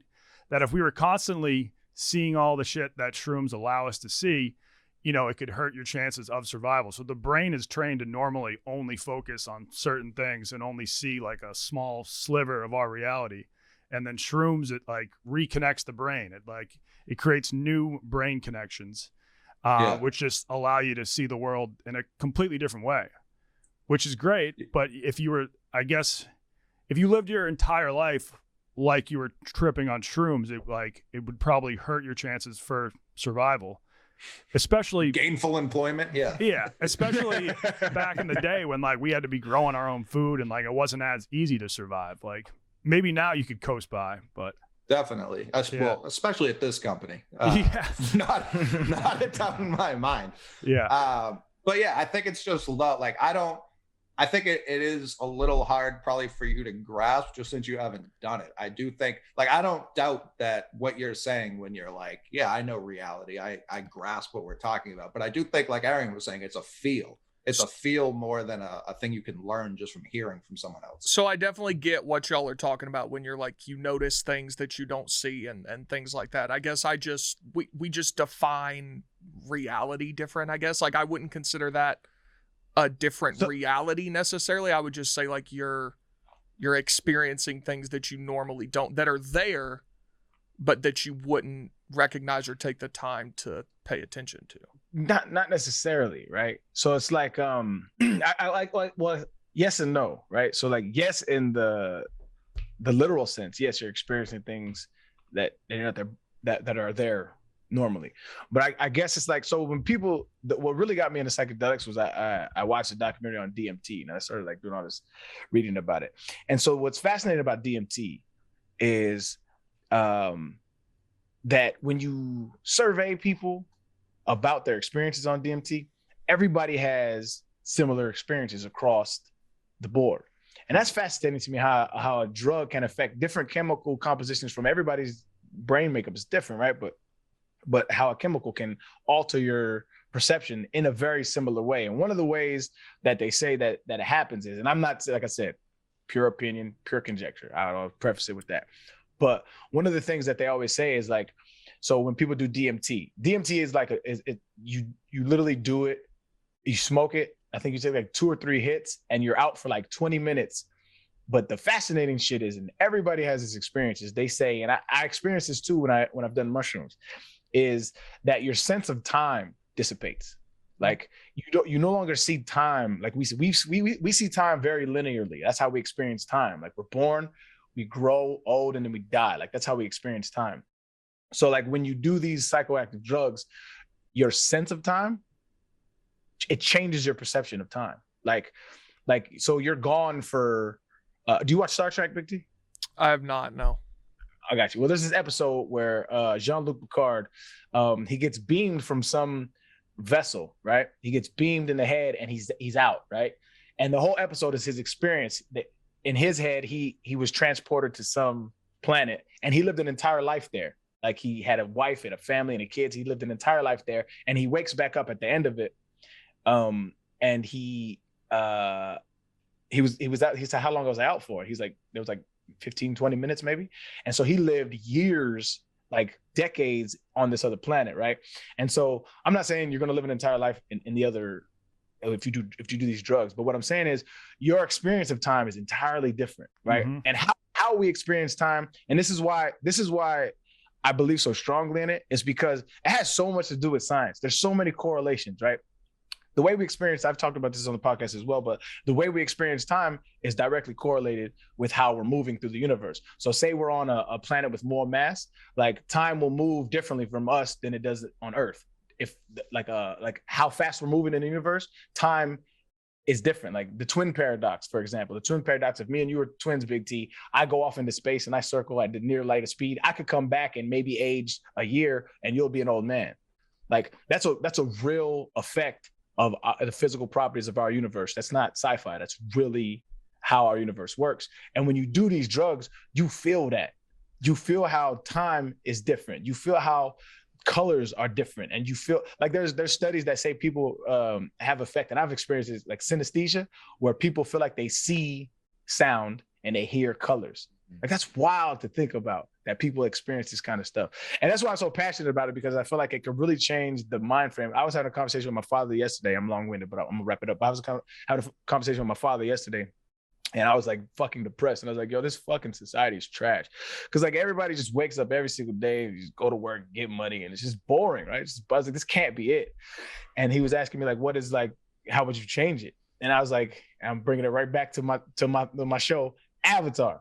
I did not see that coming. Avatar has that shit figured out. They realize that the wealth of our life and our world is in everything around us and our culture that we create. And I feel like these drugs kind of facilitate that. They allow you to see the culture is important. They allow you to see that people and love and things are important. I sound like a hippie, dog. I'm usually not like this, but I love this topic. But I don't know. That was long-winded. Arian, if we ever end up doing mushrooms together, I want to watch Avatar with you. Bro, sign me the fuck up. Sign me up, dog. Avatar is gonna be fire. How about this? When they come out with it in 2021, because they are, or 2022, I'm sorry, because they are. Nobody believes me. But I have faith in James Cameron. Fuck you, Coley. I have faith in James Cameron. Did you see one of the actors said he just read the script for Avatar 5 and started crying? Like, fuck this guy. Avatar, they've got the script written for 5 and finished 2 yet? Like, I have more faith than anything. We'll host a fucking party, bro. A microdosing party, and we'll watch that shit together, bro. Love that. It will start off as a microdosing party, but by the end, it's going to be a macrodosing party. Have you ever done a hero dose? I've taken like maybe at most 5 grams, 4 grams at a time. Oh. So like around an eighth. I think that's probably the most I've taken. Eighth is my max. Yeah. I accidentally took too much acid once just because I didn't know how much was on the piece of paper, but I was okay. I just kept on walking circles around a park until I came back to earth. Big T, would you describe, from everything you know about Donnie day to day, as okay in your eyes? It's his version of okay. All right. I was like that. No. Let's not blame that on the drugs, okay? I was like that. It was like that before the He's drugs. just- I know, but Yeah. But you and Big T have lived very different lives. So Yes. I'm genuinely curious. Like when he looks at you, is he like, keep this? This is the Keep this stranger guy with the far van away from my I mean, mom Donnie told me to stay away just from." exists on his own plane that like it's a different classification system, I guess. Mm-hmm. Like everything has to be Definitely. weighted to the fact that he is the Wonton Don. Built different. Correct. Yeah. Very different. Yes. Are the sunglasses an ode to PFT, or is that your thing as well? Now they both do it. Yeah. I was doing it. Yeah. We're not doing it because of each other. I was just wearing shades in my videos. Were you just about to even try before he worked Yeah, for no, Barstool? I want him to go there. Were you about to say that you were doing it before PFT? I did it was. first? That's but what you started to say, and then you stopped. I was, but like PFT didn't know who I was. Correct. I think me and PFT should fight in Rough and Rowdy, and the loser has to take off the shades. That's I like that, actually. Or maybe we have I just a really like fight to see who can take off the other person's shades. With boxing gloves. Yeah. You have to punch off the shades. I'm with that. I'm actually with that. How can we set that up? Yeah, I mean, I have a lot of height on PFT, but he's a strong dude. Crafty. Yes, he's extremely crafty. Now, have you guys heard of the stoned ape theory? I've heard. I can't remember it right Yeah, now. I've heard it somewhere, but I don't know what. Wait, hold. Is that the? Is that where? That was like our segue into global domination and consciousness was by ingesting psilocybin or something like that. Yeah, it's similar. Like this one guy, Terrence McKenna, I think is his name. Yeah, he believes what led to humans... Time out. I'm gonna let you cook, but I have to interject before we get off subject. Yeah, Terrence McKenna has some of the best fucking philosophy out there, dog. Just YouTube, for anybody out there, YouTube Terrence McKenna about philosophy, about life or whatever. Some of the shit he says is so fucking grounding and humble. It's the dopest shit in the world. But go ahead, bro. My bad. Yeah. So I guess our brain kind of tripled in size about 2 million years ago, and like really no one knows like why. Like all of a sudden we went just from apes to like having a conscience and like being able to self-reflect, having a language. Like all of a sudden that just appeared. Like we just went from kind of like we went from apes to humans, and like no one really knows what triggered that. And so the stoned ape theory is that around that time is when humans would be around cows, and shrooms grow from cow shit, and like shrooms have been shown to promote brain cell growth and stuff. So he thinks like maybe when humans started doing shrooms, that's what led to like human consciousness, like the ability to devise a language and stuff. And like it's one of those theories that no one can prove because we're talking about something that happened like 2 million years ago. But I don't know. I haven't read his book on it. Some people think there's a lot of merit to it. Yeah. Joe Rogan talks about that, or he used to talk about it like that, and now he just talks about vaccines all the time. But yeah, there's like you said, there's no way to actually prove it, but it 100% makes sense. Another one I heard of was like the omega-3s that we ate from like fish. Okay. I've heard that actually promoted the brain growth as well. I mean, there's no way of actually knowing, and I'm not qualified to even talk about it. But it's hella intriguing, and I wonder have there been any like studies or experiments on giving it to other animals? They give it to mice, I know, but yeah, I would be curious if they gave it to monkeys, trying to create humans. I don't know if that would work. I can't see how that ends poorly. For them, because we're assholes and we can't share the earth with ourselves, much less another species. Yeah, that would be fire though. That would be fucking fire if there was an entirely different species that had a language and could like that would be cool. Shit. Yeah, I mean, so apparently there are some types of monkeys that they've seen using tools. So so they think like, oh, are apes starting to enter the Stone Age? But I mean that shit just it takes so long, but it would be insane. Like, I mean, don't have the patience for these motherfuckers to gain consciousness. Evolve, you idiots. Dolphins though, they have a language, and they also get high. They use puffer fish to get high. Really? There's like a certain toxin in puffer fish that gets the dolphins like they start tripping, and so they've been observed in the wild just like passing the puffer fish back and forth. Shout out to dolphins out there getting faded. And much like us, dolphins are giant assholes. Some of the worst people you'll ever come across. Yeah. Are they? But, I mean, dolphins are pretty. They like to fuck with people, for sure, and things. They fuck with sharks a lot. They're big time rapists. They're dolphins are bad people. Not a fan. Dolphins. You know what I'm talking about. You don't like how do you hold on? I understand you saying like they got some asshole tendencies, but to not like dolphins, fam. Okay, come on. They've got great PR working for them. I will admit, Flipper did a lot of carrying their namesake. But yeah, dolphins, they don't do shit for me. I don't do shit for them. They can stay in the sea. I'll stay on the land. I mean, that's facts. I don't fuck with the ocean. Okay, what about orcas? Because orcas are fucking beautiful, brilliant animals. They actually have like their paws. They've been known to. They have like cultures. They have subsets of cultures and language as well. So that's pretty. What's your take on?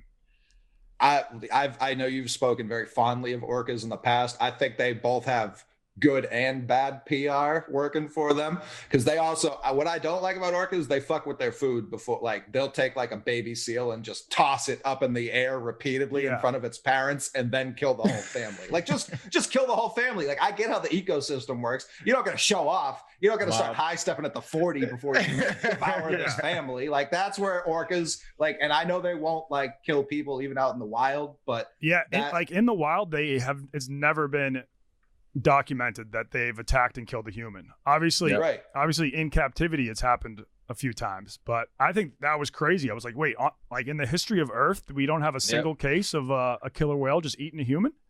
I remember reading somewhere, or maybe watching it somewhere, that orcas, like there was some Native American culture that was saying that orcas like spiritually are protectors. And of course I don't believe that shit, but but that's what they believed, and so they were always like very friendly to the natives. And that's always fascinating to me, that a wild animal that can absolutely tear you apart has never killed any human. Like I fuck with orcas. I don't fuck with the ocean, but I wish these niggas could be on land, so I would fuck with them. But like they used to be on land millions of years ago. That's like we did. No, you're not wrong. You're not wrong. Yeah, that's crazy. Like whales used to be kind of like a hippo, and then they just slowly went into the ocean. And then once you're in the ocean, you don't have to worry about weight. So then they just ballooned up. A fun fact, an evolutionary fact. I think you're right. I think it's orcas. I don't know if it's orcas or whales in general, but they have like I think it's hip bones. They have like hip bones, residual hip bones from when they were land dwellers. Like it's pretty dope. Yeah, it's pretty dope. Yeah, and the whole Go ahead. If you look in the flippers, like you can still kind of see what used to be their finger bones. Yeah, their hands. Yep. It's fascinating. That whole I felt. Matter of fact, last night I fell asleep to a YouTube evolutionary documentary where it talks about like Darwin and the whole how he figured that shit out with the Galapagos Island. That shit is fascinating, man. Mm-hmm. And so I don't know if anybody's interested, but that shit is cool because he figured out that finches on the Galapagos Island. So finches, birds, were they were the same species, but they had different beaks, and he realized it was because of the environment, and that's how he kind of started piecing together that each island had different little tweaks in their anatomies that they were the same species, but little tweaks, and they evolved that way in order that they could feed from the different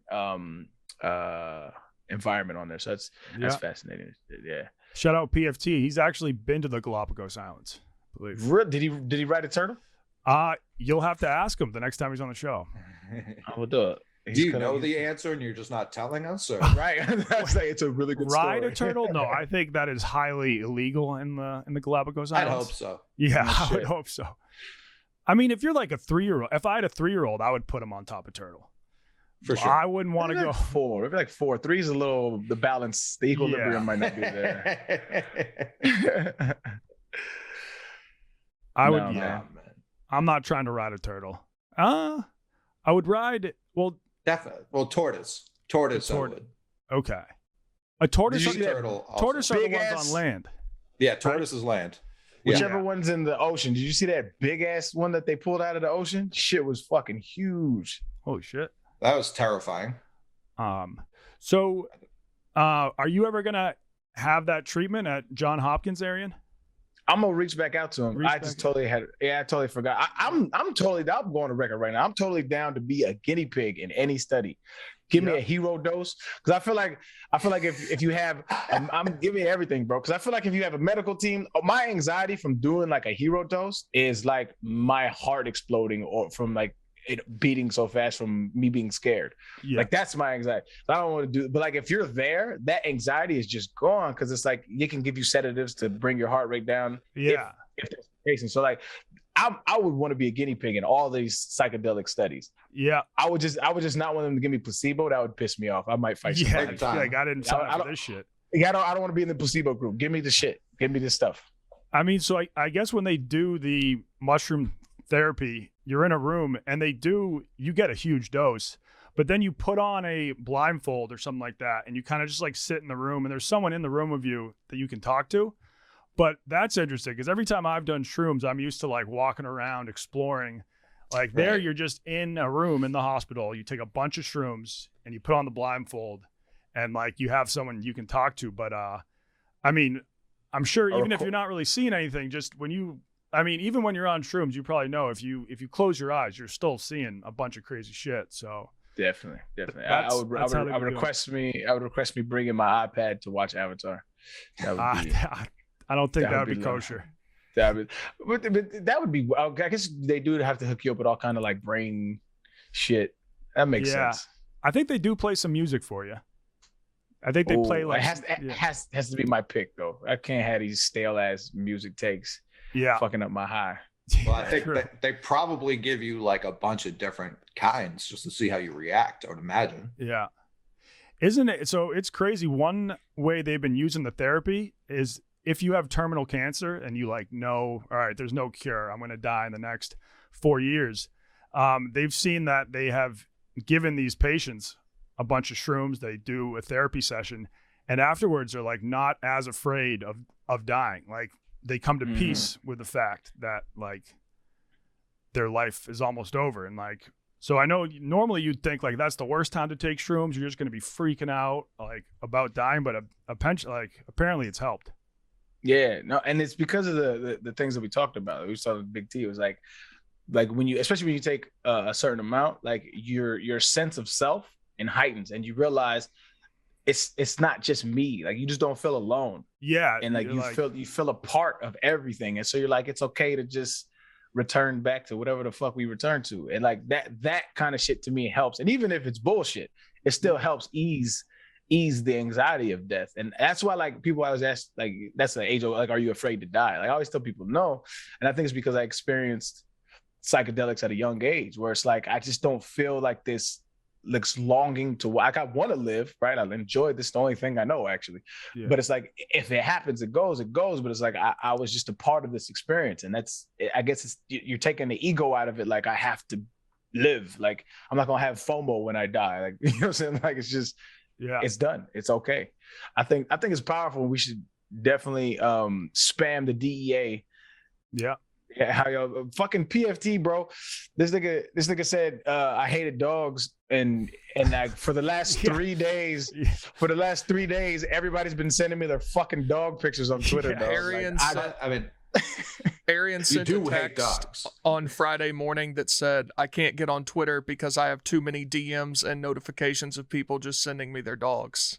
And then 100%. He sent a screen recording of his Twitter, and it was just nonstop. I loved it. But it's just it's hilarious too, because like one dude, I answered one dude, he's like, how could you say no to this? And I was like, easy as fuck. And I sent him a picture of a Bugs Bunny going no, like, but we should, instead of directing that energy towards me and your stupid fucking dogs, people, how about you do that towards the DEA? Tweet DEA and have them make psilocybin the non-class 1 scheduled drug. How about that? How we do something productive? They're making people aren't that busy. They can do both, I would argue. I mean, I wouldn't be shocked if by like 2025 it's been legalized throughout the U.S. At least, I think I'd be pretty shocked. Well, at least for therapeutic purposes, like not just to go to the store and buy shrooms, but no, I think for sure. I just think there's so much money against it. Like, who are the mushroom lobbyists? Like, that's what.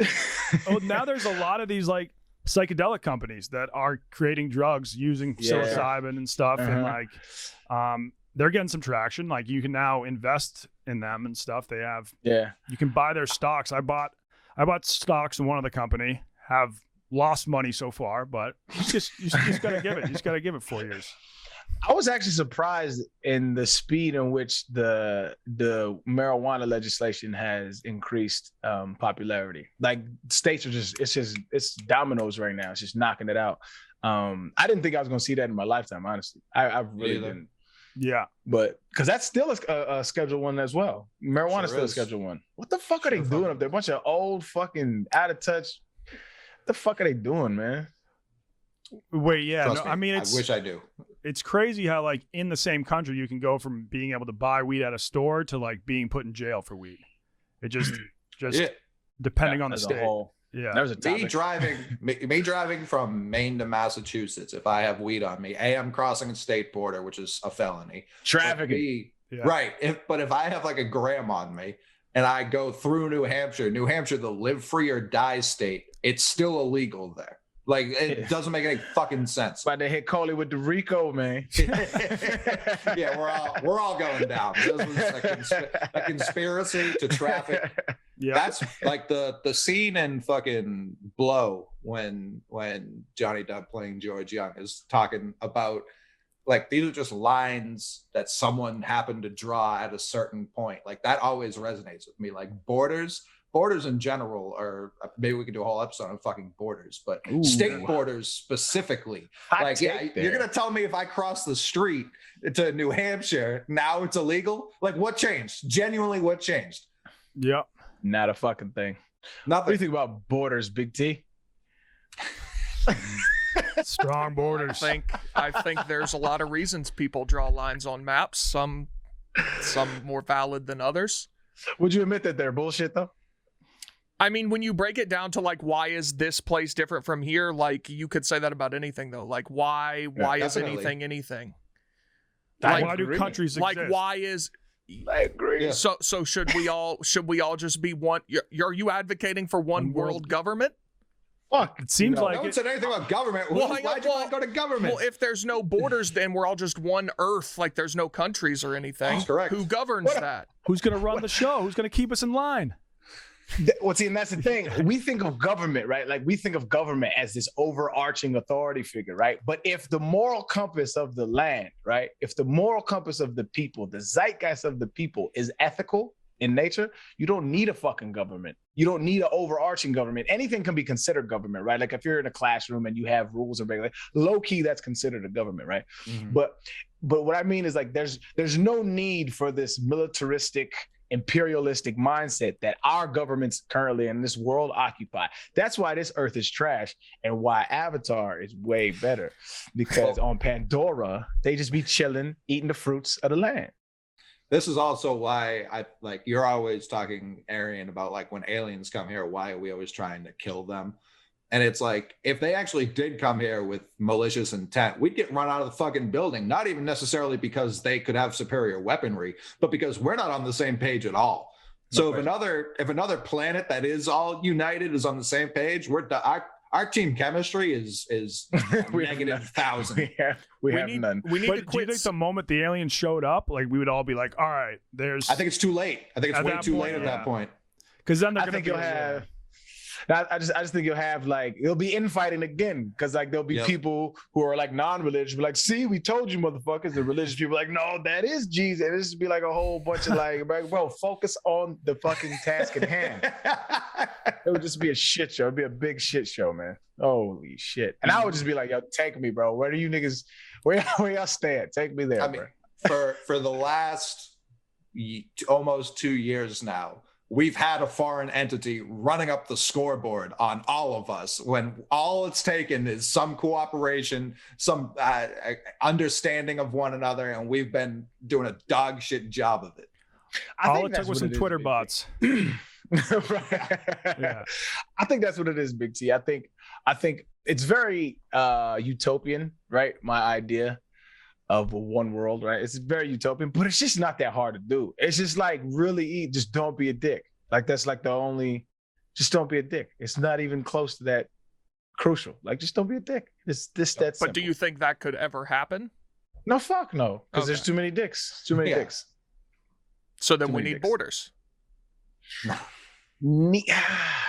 I agree that they're necessary today. Yes, I do agree. Okay. But I don't agree in principle with them. No, fuck no. Right. They didn't have to be inevitable. It's like, I wish I didn't have to have locks on my door, but like, I have locks on my door. Like, that's what it is. Like, Right. You play within the world you live in, not the world you'd like to live in. Yeah, 100%. 100%. But That's fair. This is my biggest thing with the, like, well, if you don't like it, move people too. It's like, no, why can't I want it? Like, I like it here. Let's make it better. Why is that not an option? It's always like, I got to go somewhere else. Like, no, I'd like to just improve this. Yeah, They're just assholes. That's all that Definitely. is. Like I got a leak in my roof, and I'm like, I gotta pack up, dog. Like I gotta pack up. Like, fuck this house. Fuck this house. The light in my fridge is broken. Uganda it is. Like, no. That's actually crazy. The light in my fridge just fucking broken. I gotta check it. Gotta go to Uganda. Yeah. Actually, I gotta go to Uganda now. Shout out to Uganda, Bobby Wine, for those that know. But yeah, is there anything else, man, about funk? Oh, here's a fun fungus fact that I wanted to get off. There's a fungus in, where is it? I wrote it down. There is a fungus in shit. Yep. Anyway, there's a fungus in there's some they really some of them are.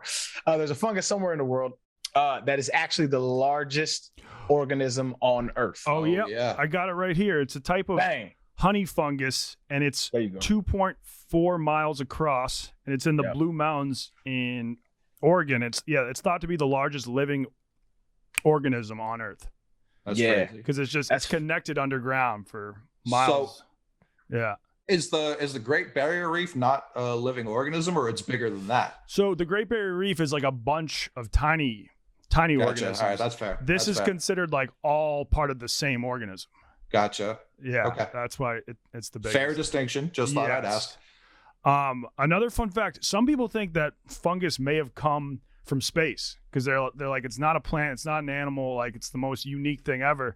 Maybe it was on an asteroid that came to Earth, which is crazy. And I'll leave you guys with one fun fact that I don't really want to go into, but if you're listening, I got one more. I got one more after this. Well, people think shrooms may have influenced Christmas, may have led to the creation of the Christmas myth. Because in Siberia, there are these like shamans who always have a bunch of reindeer. And during the winter, they would bring shrooms to the villages that would like, that the reindeers would eat. Oh, it says that the Siberian mystics would sometimes drink the urine of reindeer who eat all the psychedelic shrooms. And every winter they would come and like bring the shrooms as a gift. And they were seen to symbolize like the reindeers because they were always traveling with packs of them. And, there's one type of mushroom. It's called like a mascara. What's it called? Yeah, it's called the Amanita muscaria. It's that shroom that's red and white. It's Christmas colors. And they always grow underneath Christmas trees. They grow underneath pine trees. And I don't know. Look into it. That's definitely not proven. But PFT, I meant Big T, about Christmas, so look into that. Sure. Next time you're opening up your present underneath the Christmas tree. Okay. I'm sure whoever wrote the it was in the Book of Moses, the burning bush, that nigga was tripping on shrooms. No question. It may have been, like the plant that was burning could have been a psychedelic plant. He starts inhaling the smoke. I'm saying that because it started talking. I'm saying he was on it. Like, yeah. But so last little fun fact about mushrooms. This is dope as shit. So like, it was in Japan, and there was like the slime mold, and they were trying to. I'm not sure what they were trying to do, but they put like oat flakes in places of like where like I think it was like subways were, and so they placed slime mold on like a map, a skeleton of Japan, and the slime mold actually created a more efficient network of subways and tunnels than the actual Japanese, and they were like baffled. They were like, this is actually more efficient, and so they're starting to like kind of reconstruct their subways after that is fucking fascinating, dog.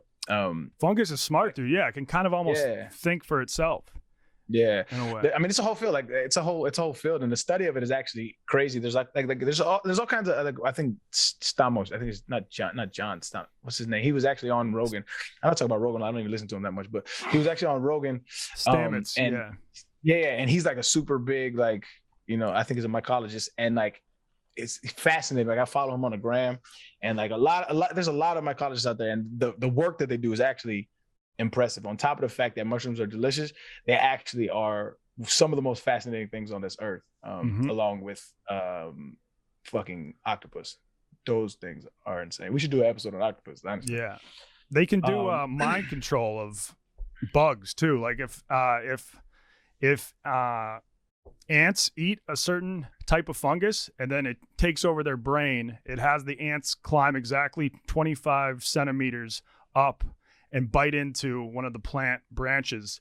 And then, because that's where it gets the most sun, or where it gets like the nutrients it needs, and then it blossoms out of the ant's head. And yeah, yeah, horrifying. Yeah, it that's is fucking crazy. Yeah. Yeah. I mean, that's like that's closer to like host parasite, right? Right? Yeah. Yeah. So luckily That's yeah, it's called it's like a type of zombie fungus where it just turns bugs into zombies and it does whatever the fungus tells them to do. Yeah. So but luckily that will not happen if you eat magic mushrooms. No. Shit, I'd be down to see what they want us to do. It's not good. At least hear them out. Let me hear them out. I want to hear them out. No, they want. There's a lot of negotiating, though. I think once you're in, you're in. Yeah. It'd be like The Happening, when like the plants release something that they like when humans inhale, they go and jump off buildings. Is that what Marco? They just want us to die. Here you go thinking imperialistically again. The mushrooms want us to die. The aliens. No, they don't want to coexist. I think fungus is our friend. I agree. That's why I want to hear him out. I would love to hear him out. But I mean, that's it for fungus. Unless anybody else has anything. I don't know if y'all wanted to do the voicemails today, or what are you thinking, Avery? Yeah, we can play some. You want to play some? Yeah. All right. Yeah. So give the preface of what's going on. I'm gonna get a couple of them. Avery, if you would. Madeline listens to them. So Madeline, you wanna? Yeah, I first of all, thank you for calling us. Yeah, I went through all of them. So we didn't really have like a guideline of what people could send in. So it's kind of like all over the place. So some of them are like rhetorical questions or like hypotheticals. Some of them are episode ideas, which I kind of didn't include because some of them we have to actually take and get into. Some of them are just thoughts on different things. So I kind of hopefully got a little bit of everything. But yeah, I picked out a couple good ones that I thought we could go into. So yeah. That's what I got for us. Here we go. Let's get it. Hey, what's up, guys? My name is Tyler from Atlanta, Georgia, and I got a question for you. Huge fan of the podcast. I know this has been talked about a lot, like around the internet, but I don't think it's been discussed on your show yet. The whole like Helen Keller being deaf and blind and writing an entire book, like I just don't really understand it. Like, yes, I believe that Helen Keller was deaf and blind. I believe that she existed, but to tell me that she wrote a whole ass book by herself and like not knowing what anything is, like she had help from a like caregiver or whoever, but I just don't know how you teach sign language to someone who's like been deaf and blind their whole life, or I just don't know how you teach her anything at all. So to be able to like write a whole book, props to her family if it was just like a money grab, but there's just no way that she wrote a whole book. So thanks, guys. Enjoy the show. Appreciate it. So basically, do you think Helen Keller actually wrote a book? There's a lot of discourse about Helen Keller. I've actually thought about this. I mean, because it blows my mind. She was deaf and blind when she was born, right? I believe was one. I want to say she was deaf when she was born, and then developed blindness. And then went blind. Mm-hmm. I don't think she was deafblind at birth. Just like trying to think what she pictures the world as. I mean, she can still feel, so she can like feel a human face and like maybe get a feel for what people look like and stuff. But I've always been confused about that. I didn't know there were Helen Keller truthers out there that think she didn't write a book. We work with one. I would argue we work with the leading Helen Keller truther, Keller truther in KFC.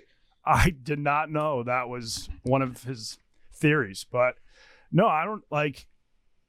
I actually cannot answer this question. I'm not gonna say that Helen Keller didn't write a book. I think she did.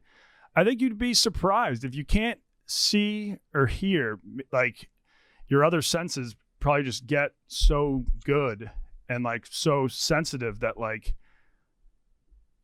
I mean, how do you learn Braille or whatever when you can't like even hear people telling you, "Oh, this is a like." She wasn't really doing Braille though. Remember, she would like write things in her caretaker's like palm of their hand. Yes, yeah. So I don't even think Braille was a thing back then.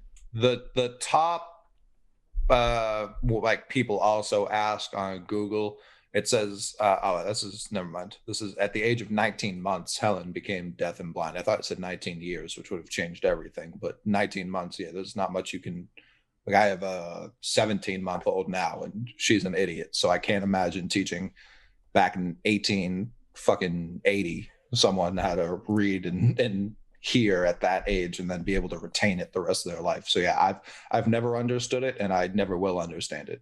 I don't know if I'd go as far as like doesn't KFC say like she wasn't real? What? No. I think he just thinks the whole thing is, I mean, it is 1880, so I don't like trust, like, it is 1880 Alabama, so I don't necessarily trust like the records of her being sick. I think we can say she's real. I find it entirely possible and maybe even likely that her accomplishments were exaggerated. I don't know to what extent, but I think there are people who just think she was not. I'm not saying anything about Helen Keller on my opinion, but there are people who think that she was conjured up or exaggerated heavily as a way to inspire people of like, you can do anything you put your mind to. Even Helen Keller. It's on record that she flew a plane in her state. I just don't know how I couldn't do that, and I have all five senses. So I think maybe they're getting her mixed up with Amelia Earhart. But so I think people think that her accomplishments may have been exaggerated to give an inspiring story. Yeah, I'm gonna call camp on the whole plane She driver was a thing. passenger. She was a passenger on a plane. For 20 minutes of in June 1946, an airplane traveled from Rome to Paris, crossing over the Mediterranean Sea. There was nothing unusual about this flight except for one thing. For 20 minutes of the plane's journey, one of its passengers became its pilot. The passenger was Dr. Helen Keller, an American author, educator, and activist who since childhood had been both blind and deaf. That didn't happen. Also, Helen Keller died in 1968. I thought she was like dead for a really long time. The fuck is wrong with, like, why on earth would you let somebody blind and deaf in an airplane didn't happen. cockpit? Don't worry about it. There's no way there's no fucking way about that. But so like deaf and blind people, like when we hear deaf and blind, we think totally can't hear nothing, totally can't see anything. That's not necessarily the case with people with both things or either or. And so I'm unaware to the extent of hers, right? So I've done no reading on this, but I think know she a lot was of the full time, on blind and deaf. like she couldn't hear nothing, couldn't see anything. I think she was a hardcore blindo.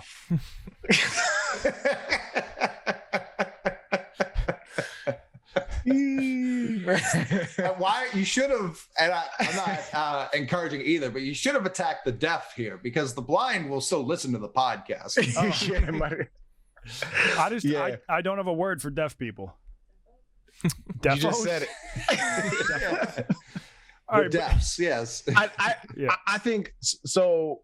I think there's multiple ways to learn. I do think the human brain is amazing. I'm unaware of her case, right? But like I know, like if you look at somebody like Stephen Hawking, one of the greatest physicists of all time, developed a system in which he can type by just looking at a screen. So it's like when I think what do they say? My dad used to tell me this all the time. He said necessity is the mother of invention. So when you really need to do something, like you're able to do it. Like people, like some people, like I've seen people like who don't have arms. They're like really crafty with their feet and they can do things with their feet that I can't even imagine trying, right? They could type, they could write, they could do all this crazy stuff. And so when you're without senses, like other things come into play and you have to survive. That's part of our basic instincts. I'm not a truther. I definitely don't think my dog flew a fucking plane, but I have no reason to doubt. Well, I guess I'm just indifferent. Like I don't know if she wrote the book or how much she had involved in it, but I was just indifferent about the shit. But I definitely think she existed. There's fucking pictures of her family. So yeah, she died in 1960, right? Is that what I just saw? 68. So like that was 68. that was too recent for her to just like not be a person. But I don't. It's just never like I think it's hard when you are blessed enough to have all five senses to be like, all right, well now we take two away from you. Like it's hard to put yourself in that position. Yeah. That's an interesting question. Would you rather, if you had somebody who's going to take away one of your senses, hearing or seeing, which one would you rather? be gone. Hearing for sure. I'm exactly. For sure. Living life without music is fucking Right. torture to me. You'd rather There's never no way. see anything ever again? What about I don't taste? like- What? Yeah, I was I've just gonna say, seen that. where's taste? Taste is like the easy answer. Well, it was I love between food. those That two. wasn't one of the options. that was a choice. Yeah, He said no. it was only two. Oh, I we're said not two. doing I all said- five? I said hearing or say. I mean, we could do all five if we want to, but I I would think it's easily way choose. easier. If you Yeah. put all 5 on the table, that's way easier. Yeah, I like touch probably. No, No, 'cause- smell. Yeah, I can get well, no, because that's correlated with taste, too, isn't it? Taste, yeah. That's See, fine. I would almost rather, like, if you're telling me Touch because blind sex. or deaf, but yeah, I think it would be if I could get rid of 2, I'd rather get rid of taste and smell than either blind or deaf. Like, just Agreed. get both of those out of here. I'd be And then okay with that. Like, I think I'll be those okay are the with 3 that. senses I'd want: touch, Because sight, and sound. I think smell and taste are big culprits in overconsumption of food, and the reason why Big heart time. disease is the number 1 killer anyway. So I would okay. It's probably be more healthy. It's like, nah, I just eat because like my mom just got COVID, right? She's good. She's all healthy now. She's over it now. But she had got COVID, and she was like, I can't taste anything. Like I can't taste anything. And she was like, but I want chicken. And I'm like, now's the perfect time to eat all the healthy shit in the world. There's no point in fucking eating the burger if you can't taste the shit. And so I don't know if she ever went through with the chicken or not, but that's interesting. But I couldn't live without music. There's no way I would nah, I couldn't do it. I do have to say one thing. Like in this article about Helen Keller flying a plane, it also says Keller isn't the only deaf blind person to fly a plane. So I guess there's why is there multiple deaf So is it and like a- blindos is like it- flying planes? I think it's like is it like a Make-A-Wish? There has to be like a Make-A-Wish thing where it's like Yeah, like we'll let you put your hands on the steering wheel for 10 yeah, minutes. they're like there's like she don't know what the buttons are. Like, get the fuck out of here. I'm not buying that shit. We gotta tighten up the restrictions on who can and can't be flying planes. No regulations. Yeah, With that. that's, like you gotta be able to see. I think that feels fair. Yeah. Minimal. All right, Yeah. is there another one? Is there another one? Yeah, there's 2 more good ones, I think. Here we go. All right. Wait, hold on. Sorry. Yo, it's Nick. I'm in New Orleans.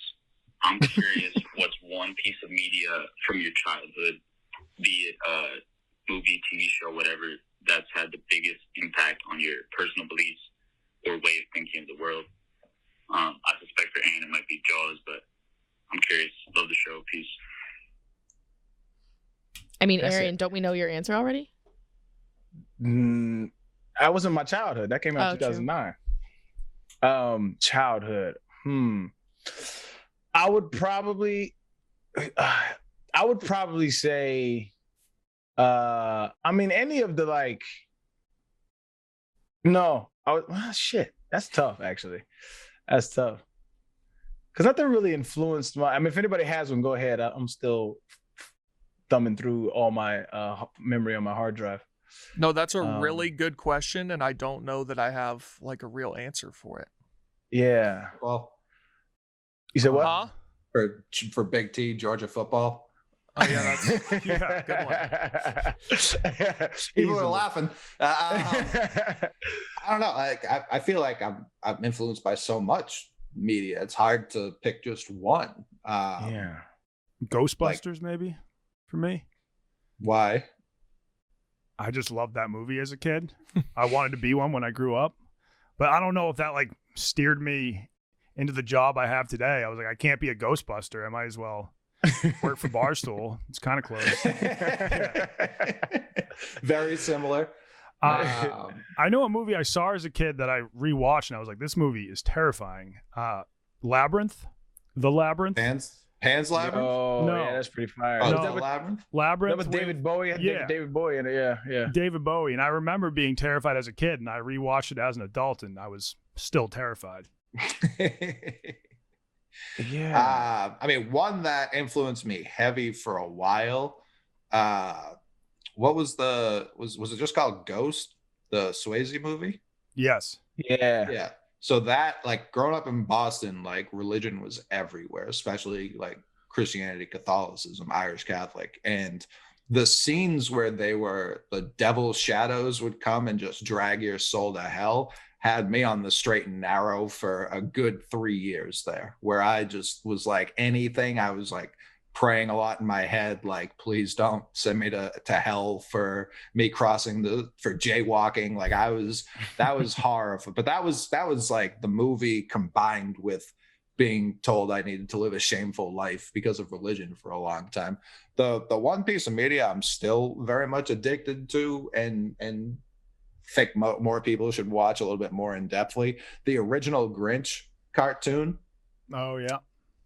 And even if you go deeper into Grinch lore, with the Jim Carrey one, like they treat this guy like absolute shit just because he's a little different, like slightly just looks different. Same with Oscar the Grouch, dog. They shit on my man's lives in a trash can and they just shit on him all show, and you wonder why he's grouchy. It's because of y'all motherfuckers. Like they offer him no help. Yeah, they don't try to get him out of the trash can. Yeah, like yo fam, you want to come over for dinner or something? Yeah. This last Christmas, I saw a lot of people trying to like bash the Grinch and like the character, not the movie. They were trying to bash him, and it's like people really weren't paying attention when they watched this fucking movie. Like especially in the Jim Carrey one, they go back to like when he was a kid, how he got to Whoville, like how he was raised, how he was just bullied simply for being different, and then they try and make him out to be this criminal for getting a little bit of payback, a little bit of revenge. I don't completely agree with all of its tactics, but the Grinch was in his heart a really good dude who society just kept shitting on repeatedly and repeatedly. And finally they accept him when he takes away all their fucking toys, and they're like, yeah, I guess you're a good guy. But man, oh man, I mean, the Grinch, everything he owns is trash. The overconsumption of Whoville, including his best friend Max. Someone got a dog, threw the dog away, and the Grinch kept him alive, kept him as a companion, a pal, his best friend. That's the kind of man the Grinch is. He'll take anyone, and if you give him a fair shake, he'll give you a fair shake. That's why he likes Cindy Lou Who. That's why he liked Max. He doesn't have any issues with anyone else. People have an issue with him. Okay, he'll take that same issue, but he's not out looking for fights, but he'll end one. That's why I fuck with the Grinch. Good guy. Bro, I am a super fan of your psychoanalyzation of the Grinch. That shit was actually a fire take. I'm with that. I think you gotta say Remember the Titans. I think it covers so many different aspects. I think it sounds funny, but it does. It covers like racism. It covers like growing up as you want to be a team member, like you want to be a team player. Like it's just all these like different aspects in life that you want to have, like characteristics you want to have growing up. I thought it was one of the best movies I've ever seen. I actually have never seen Remember the Titans. What? Dude. Yeah. It's one of the best. It's one of the best. I know it's football, but it's one of the best movies ever in terms of like covering almost every aspect of life, like the morals you want to live by. It's incredible. I'm gonna check it out. Because my man's always got my bumper about that. Like, won't you gotta watch it, bro? I'm like, I hate football movies. They're so corny to me. Denzel Washington's unbelievable. Yeah, and that's true. He's the GOAT, so I might as well check it out because of him. But I got mine. I just remember mine. It's The Last Dragon. The Last Dragon is a hood flick, right? He's a black kung fu character, right? His name's Bruce Leroy with Shogun. That was probably the most influential flick I grew up with, dog. It was just so like, because I was such an outcast, like I'm just not like a regular cat in the circumstances I grew up in, and so it's always made me feel good that Buddy was like different than everybody else, and that can be like the reason as to why we prosper is because you're different. And so that was always a narrative I clung to as a kid. But yeah, if you haven't seen it, Bruce Leroy is a hood hero, and The Last Dragon is a classic. Nice. Let's grab one more. These are fun. The calling shits are fun. Yeah, they're great. We'll do these more often. Here we go. Last one. This one should be quick. All right, this is Tommy from New York. I got a question for you guys here. So you just smoked a blunt, right? This is a scenario question. You just smoked a blunt. What are your guys' go-to maybe meal, snack right after you smoked that blunt? I actually have a theory about this, bro. All right, hear me out. The higher, and this probably more pertained when I was growing up more now because like all weed is like from dispensaries and shit now. But like, so like when we was growing up, like you would get like Reggie, you would get mid, and you get the high grade stuff, right? And so my theory growing up was like the grade in which you bought and which you were smoking was directly correlated to the munchies that you got. So if you was like smoking some Reggie, it was potato chips and beef jerky for the munchies. But if you had the high grade shit, that's when like, I mean, at that time it was like you would go to McDonald's, like that's the big, you know what I'm saying? Like you would get a really good meal. And so my go-to is it depends on what I'm in a different circumstance, right? Like I've done well for myself, so I can literally go do whatever I want to. But like my go-to is Japanese ramen or like a steak. That's my shit. I mean, yeah, if you think about like how people pair wines, like you get a nicer wine at a nicer steakhouse. So I don't hate that correlation you just try to draw. Yeah. When I first started, not when I first started smoking, but when I first started rolling my own blunts, which was about a year after I first started smoking.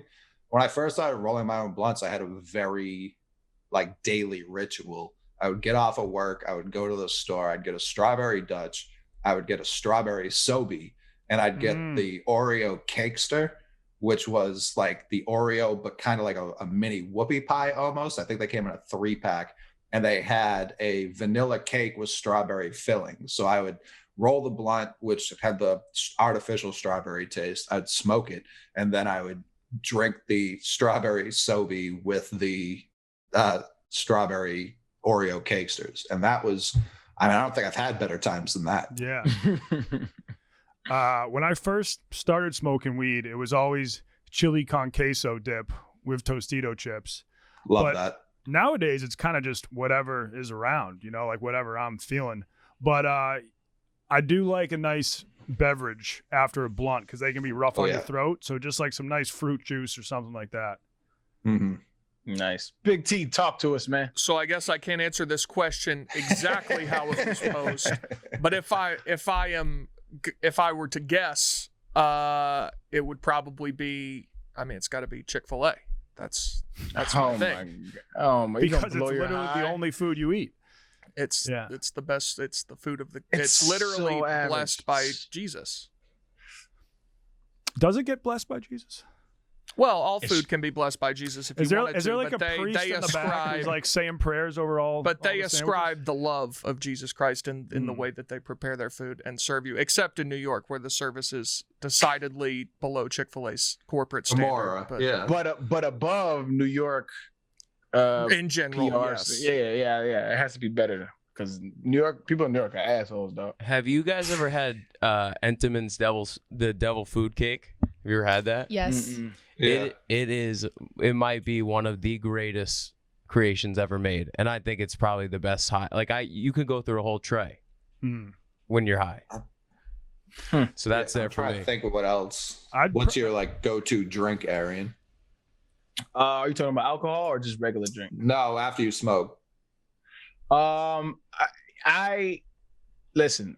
I think that Dr. Pepper is some of the greatest assembly of molecules known to mankind. Arian, you just became one of my favorite people for that take. I'm just saying, bro. Listen, Dr. Pepper is so. Like, I have to actively not drink Dr. Pepper because I will drink that shit every fucking day. And I'm not an advocate for soda. I think it's trash. I think it has too much sugar in it. But bro, Dr. Pepper has me. They had me. Now, have you tried the newer Dr. Pepper with cream soda? Of course. Come on, man. I'm just making sure because it's controversial in the pepper community. So how do you feel about it? They're not really Dr. Pepper fans. I think it adds something. Right? Mm-hmm. I don't think I could do it on the regular, but like every now and then you throw in a little cream soda, Dr. Pepper. Yeah. Man, cousin, I'm good. Yeah. They have a new one coming out. I think for football season, and it's Dr. Pepper chocolate. I think they've gone a bridge too far. I'll try it, but I think they've gone a bridge too far. I got it. It's like, I look at Dr. Pepper like Kanye. Like, I might not be a fan of everything that you do, but I'm going to check for you. So I'm going to try your stuff. Isn't chocolate? Isn't it already one of the flavors in there? Probably, but so they have cherry. Like they have cherry Dr. Pepper. Right. Cherry's already in there, but they just boost they're just going to hype it. Yeah, I think that's probably what's going on here, but it's one of those things, like a little too much could definitely fuck up the balance. Like I'm gonna check for it. I've always said when I was heavy into like Molly and ecstasy, the best drink in the world for that was Dr. Pepper, because you can truly taste all 23, all of them.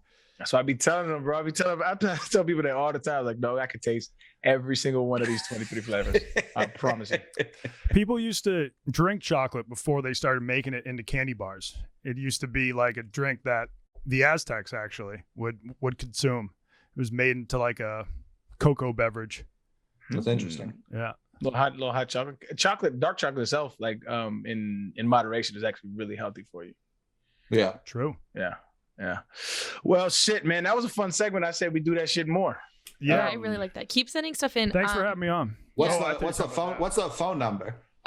It is 346. Wait, let me pull it up real quick. 555. 555. While she looks it up, Arian, what's Big T's underwear?